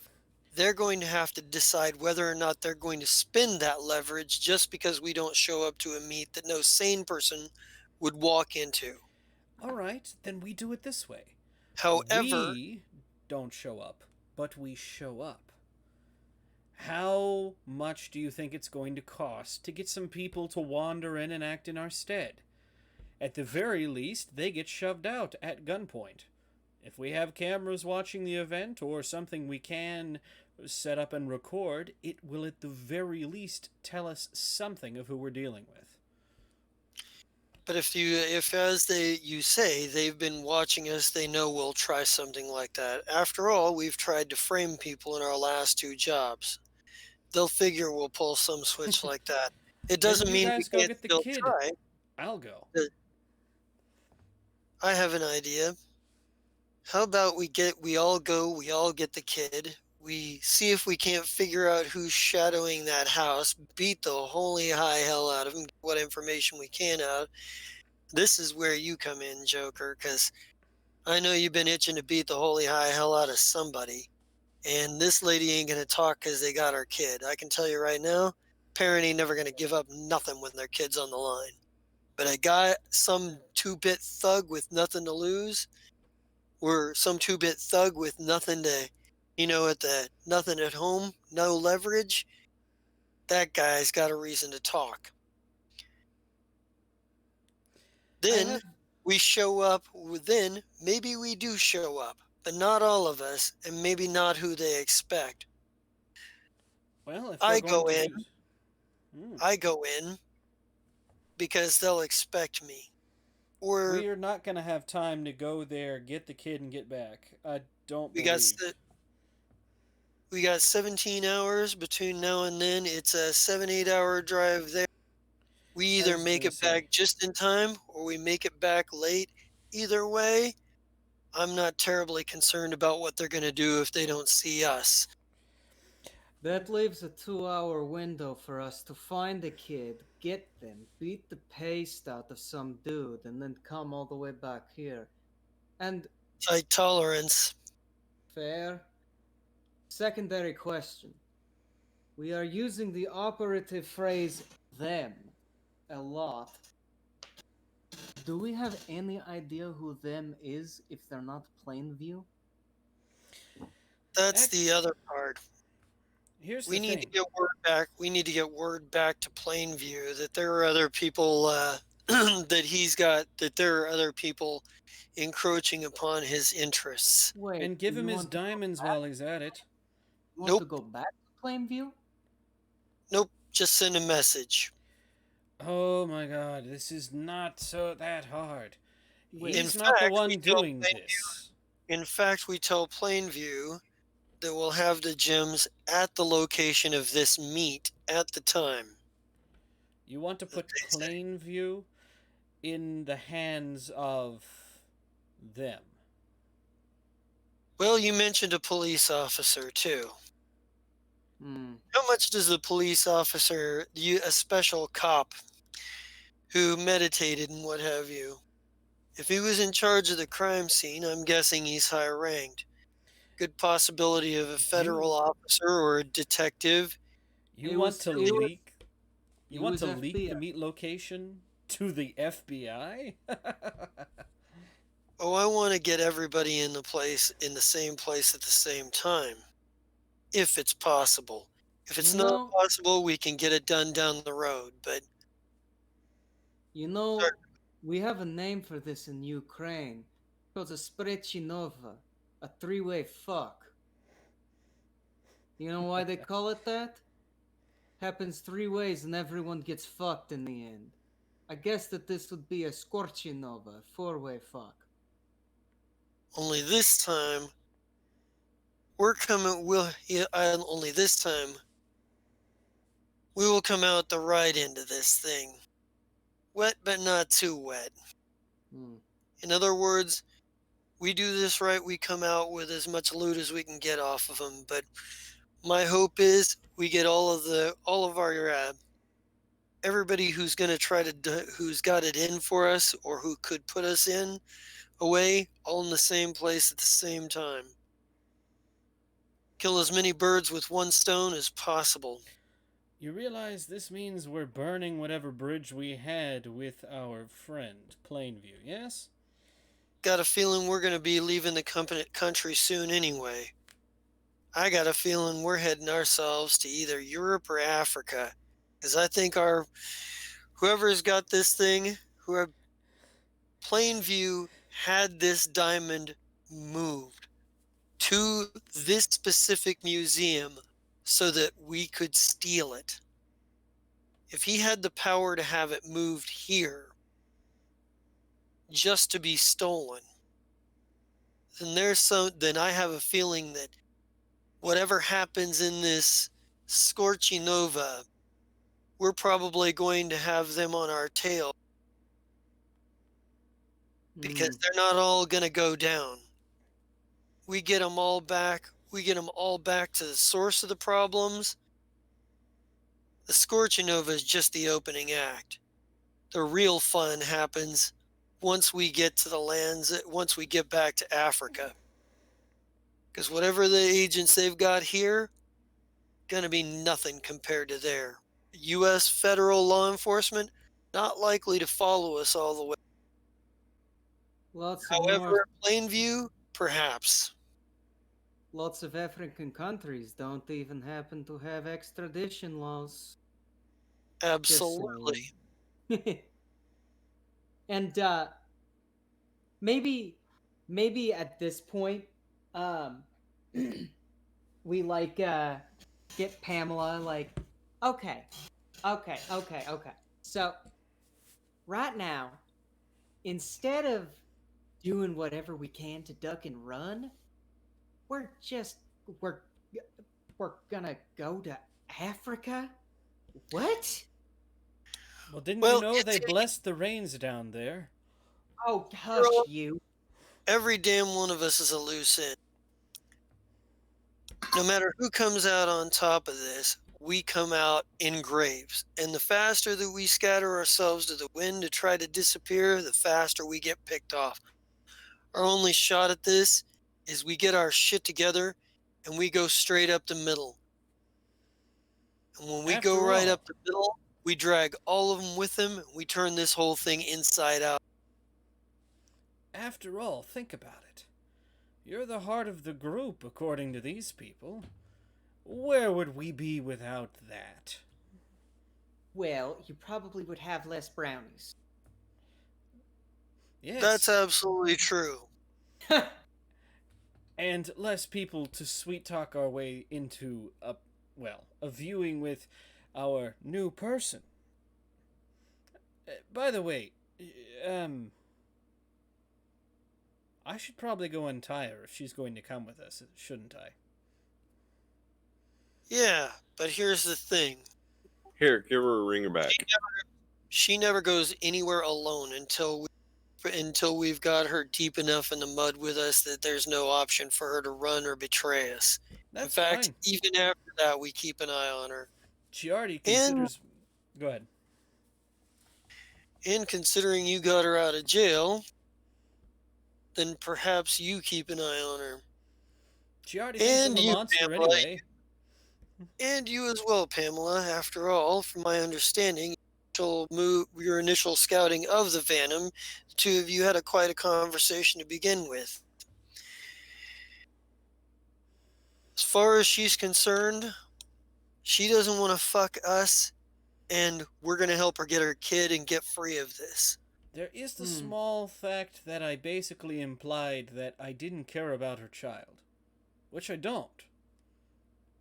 But Well, the implication is that Pamela does, and the implication is that I could go either way. So nah, she's perfect. officially good cop. She's officially good cop. You're officially bad cop. I'm judge.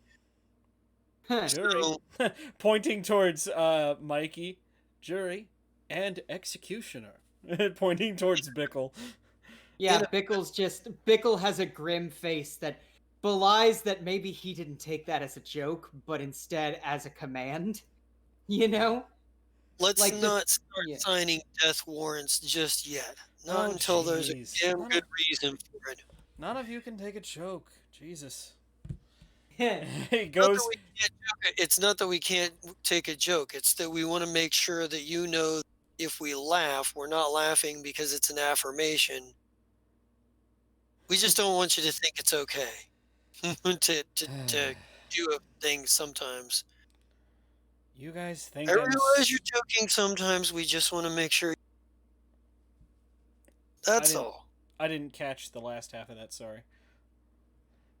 It's not that we don't understand you're joking. We just want to make sure you understand the gravity of the situation. Gravity. I left that behind a long time ago. Here, let me go get her. And yeah, he's gonna unlock the door, throw that open, pull out a switchblade. Yeah, just kind of roughly walk over. I don't know how she reacts to this, but Yeah, she's kind of terrified. Stop it. I'm not going to. Just stand still. I don't want to nick you. And yeah, cut the bindings off. Come on. Oh God, where are you taking me now? We're Here, taking you bring to go back- get your kid. All right?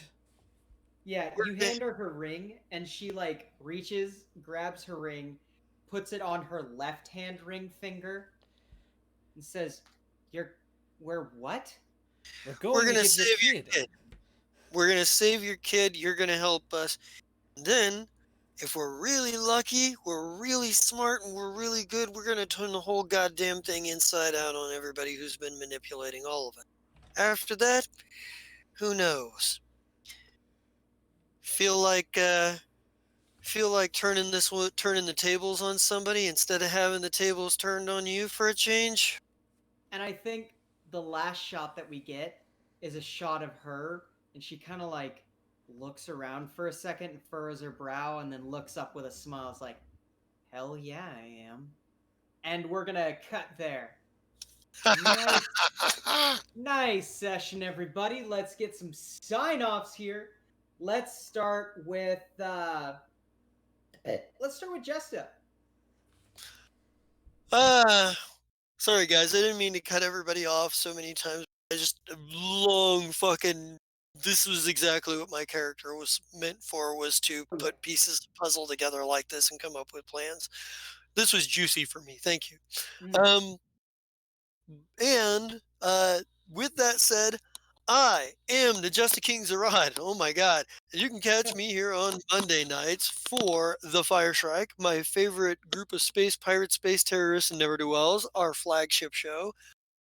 Tuesday, apparently Oso Bridge is going to just kind of be on hiatus for indefinite or whatever. My schedule is possibly changing at work, and we're kind of, I don't know that I'm going to be able to make Tuesdays. So Tuesdays maybe, empty for a while until we figure it out. But you can catch me here on Thursdays, which I will let Win 5 get one free go over that with you. Playing Con, the mastermind, with plans within plans within plans. Um, and on Friday nights you can catch me with The Ballad of the Menagerie, which takes place in our wonderful Shrike verse, the universe with the Fire Shrike, whereupon all roads have led to the Paperleaf Tea Trading Company in one way or another. Everybody in Starfinder with me right now. And they are attempting to do some negotiations on behalf of Patella, on behalf of ISIG, and they're on that. I'll do this for you if you do that for me. Okay, I'll go over here and do that thing. I'll do that for you if you do this for me. They're in that rut for the moment. But it's okay. It'll all work out, and everything will be interesting, crazy, and lead to something. You can also catch me here every other Saturday night for The Bitter Ends, our Wave World sessions. The world has flooded. The Rocky Mountains are now the Rocky Road Islands, and the protagonists in this include an incredibly drunk DJ, the last rock star in the apocalypse, a mechanic who picks things up with her toes because she's got finger toes, a insane and savage feral child who is the group's most mighty warrior so far, um, and a healer, an angel who is just trying to keep all of these people from killing each other, stealing each other's guitars, and trying to keep everybody on track to some extent or another. um the plot line there is just what happens at this point. I'm just reacting to what they do. These people are insane. I have no idea how this is going to work. Um, and with that said, I believe that all I've got for now, and I'll kick this one down the line to the next person. Scott. Hey, Scott. Hold on, I'm losing voice. Yeah. So Mikey's got a lot of. He's bad. He got a new computer, and then the computer got broke. So now we have to go fix it. Just for point of reference, by the way, that's mainly a thematic thing. Like, your computer still works, you just had to reinstall OS. Yeah, I know. Yeah. So you're You're good. It's Yeah, it's just a painful, like, hour process. Get all the updates and all that. It won't be that big a deal. But it's just sad that I gotta take that hour out of what I wanted to do to fix it. It's more annoying. Okay, what else are we in? Friday, I'm in Ballad and Menagerie. And yes, I'm playing Let's Do Favors for this person and the other as a captain, chess. I don't know how everybody else feels, but it's kind of fun being a captain. We'll see how it goes. Then I'm also in the Bitter Ends every other Saturday or whenever it is, where I do play that angel dad person that's trying to get everybody focused. You have no idea how hard it is to get all these weird people focused on tasks. He tries. Okay, and then we move to Sunday, where I'm in Cosmos, where I play Fagara, who is actually wondering, can I just have a room that has a forest in it so that when I'm not doing stuff, I can hang out in there and be comfy with my bear? Yeah, because that would be cool. And then on Monday, I play Xander on the Fire Strike, who has gone to the planet that my brain completely forgot. Marixa. Yeah. And, is meeting a lot of random people and building rapport for more gather information featureness.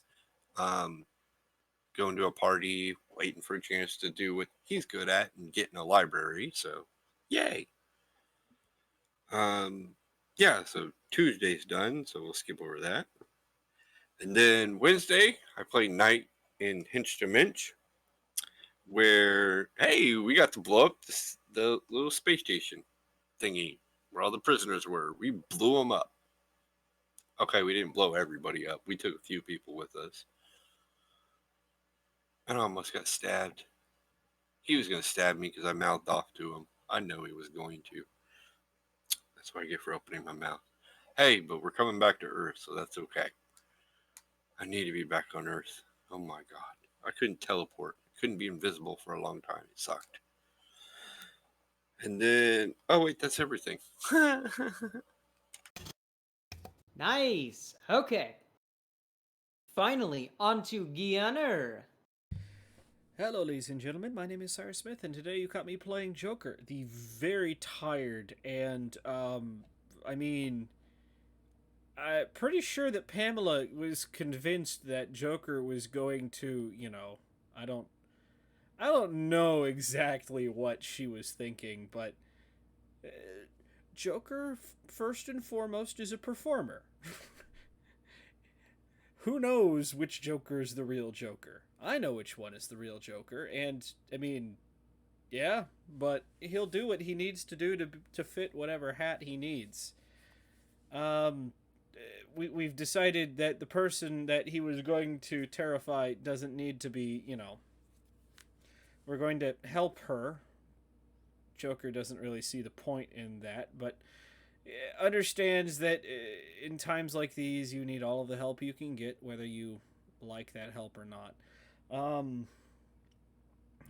Hey, he's still got the hole in his shoulder. But that's okay, because now he's 2 hits up on her. Yes, he keeps track. You can also find me on Sunday, where we're running Tales from the Cosmos, where... Excuse me, it's 3 a.m. I have work in the morning, so... Sorry. No, you're good. Yeah, Sunday is Sunday. We'll see what happens. Things are about to change. Monday, Twinkle Bailey, the little isekai guy who's, double talked and then double talked and then double talked. First an orc and then a drow. That was fun. You can also find me. Get it right. It's Captain Twinkle Bailey. Damn right. I am myself. I don't need to refer to myself as captain. Unlike some Commodores. Yeah, pretty But that much. is your rank. Yeah. You can also find me on Wednesday, where I play Acer, the telepathic sniper, who, absolutely got screwed on the way back by. There was a very strong, empath thing that knocked her on her ass and gave her a nosebleed. Um, that was scary. And then she promptly murdered 2 people. But hey, I'm playing. God, a lot of my characters recently have just started being violent. I do not understand. We all Well, go through violent character phases. well, not like she wanted to be. She didn't really start out that way, and then, her arch nemesis got away, and that's where that ended. Um, yeah. So there's that. That's me. That's it. That's Nice. All right. And that leads it back to me. But first, I have an end credit scene. Don't worry, it's kind of short. It's nighttime. The morgue is once again dark, empty. Police have packed up at this point. We see a shadowy figure pop over through the shadows to the front of the morgue, go up to the front of the door and jimmy the lock, crudely swearing as they do so. Fuck, shit, God. Pops the door, walks in, closes the door, wet boots slapping on the linoleum, pulls a flask out of their jacket, takes a swig, puts the flash back in their jacket, takes their hat off, a wide brim hat, starts walking in, goes up to the police tape of the corpse storage freezer, slips in between the tape while opening the door with a begloved hand. Okay. So, this is the next step, eh? Takes a pulls a camera out of the jacket, takes a photograph of a Polaroid, shakes it, looks at it, sticks it in his pocket, starts taking several other, puts the jacket back in, or puts the camera back in, pulls out a tape recorder. All right. Praising the crime scene, it appears that this was not a normal case of necrophilia or any sort of mafia-related situation. Far as I can tell, these folks look like they did it clean. Crime scene wouldn't have picked up all that much. If I had to guess, 3, maybe 4-man team. Man 4 on the outside. Looks like they got a dimple, so pneumatic key pressurizer. Whatever. Okay. Kind of goes in line. Wondering why these bodies? I mean, I get it. They're part of the heist, but I mean, if these were the heisters that got out, there's obviously more to this case, but fuck. Strong coffee needed. I'll check back. Hits the stop button on the tape recorder. We get a shot forward where we see this figure with a gaunt face, looking like a fucking 1930s detective. Says, yeah, I'll get back. And you have watched us tonight playing Fast Cars Clear Gems. So, about Thursdays, guess what? Project Severovo is back next Thursday! But, here's the thing. I fucking love this game, and I don't want to give it up, and I'm digging some webs, and there's some crazy shit going on in the background. So I'm hitting a compromise. For those of you that are fans of Project Severovo, who've been missing Project Severovo, worry not. For next week, and then the week after that, you'll be getting Project Severovo. But if you love this thing, and you're like, hey, I don't want this to go away. I don't either. So we're going to be doing alternating Thursdays. Next Thursday, Severovo. Thursday after that is going to be Fast Cars Clear Gyms, so on and so forth. So with that out of the way, you can also catch me, is it this Saturday? No? Next Saturday? Okay. I think it's next Saturday, yeah. Okay, next Saturday you can catch me in the Wave World sessions of Bitter Ends, blah, blah, blah, where I play Greasy, the hottest DJ.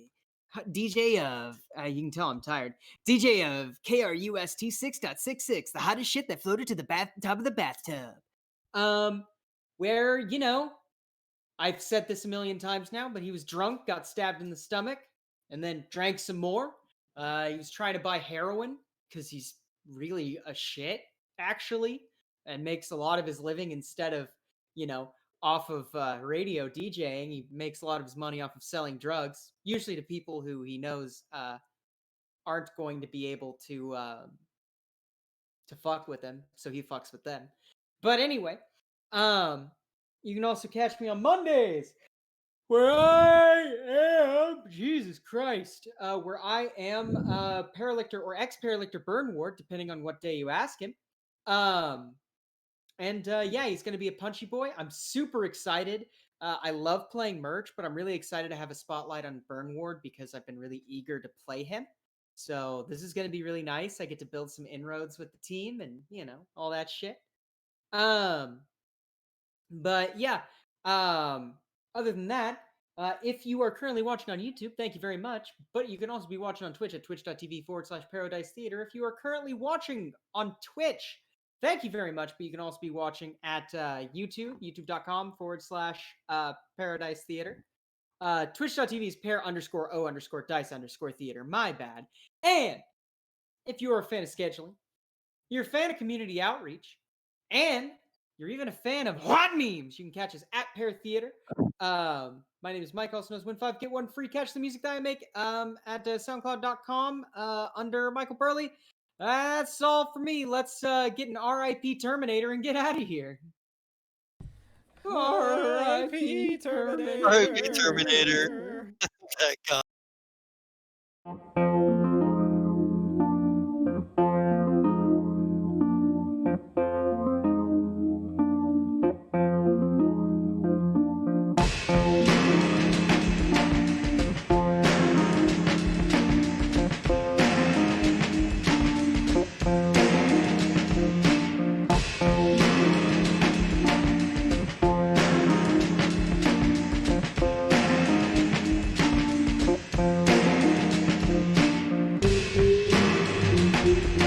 Thank you.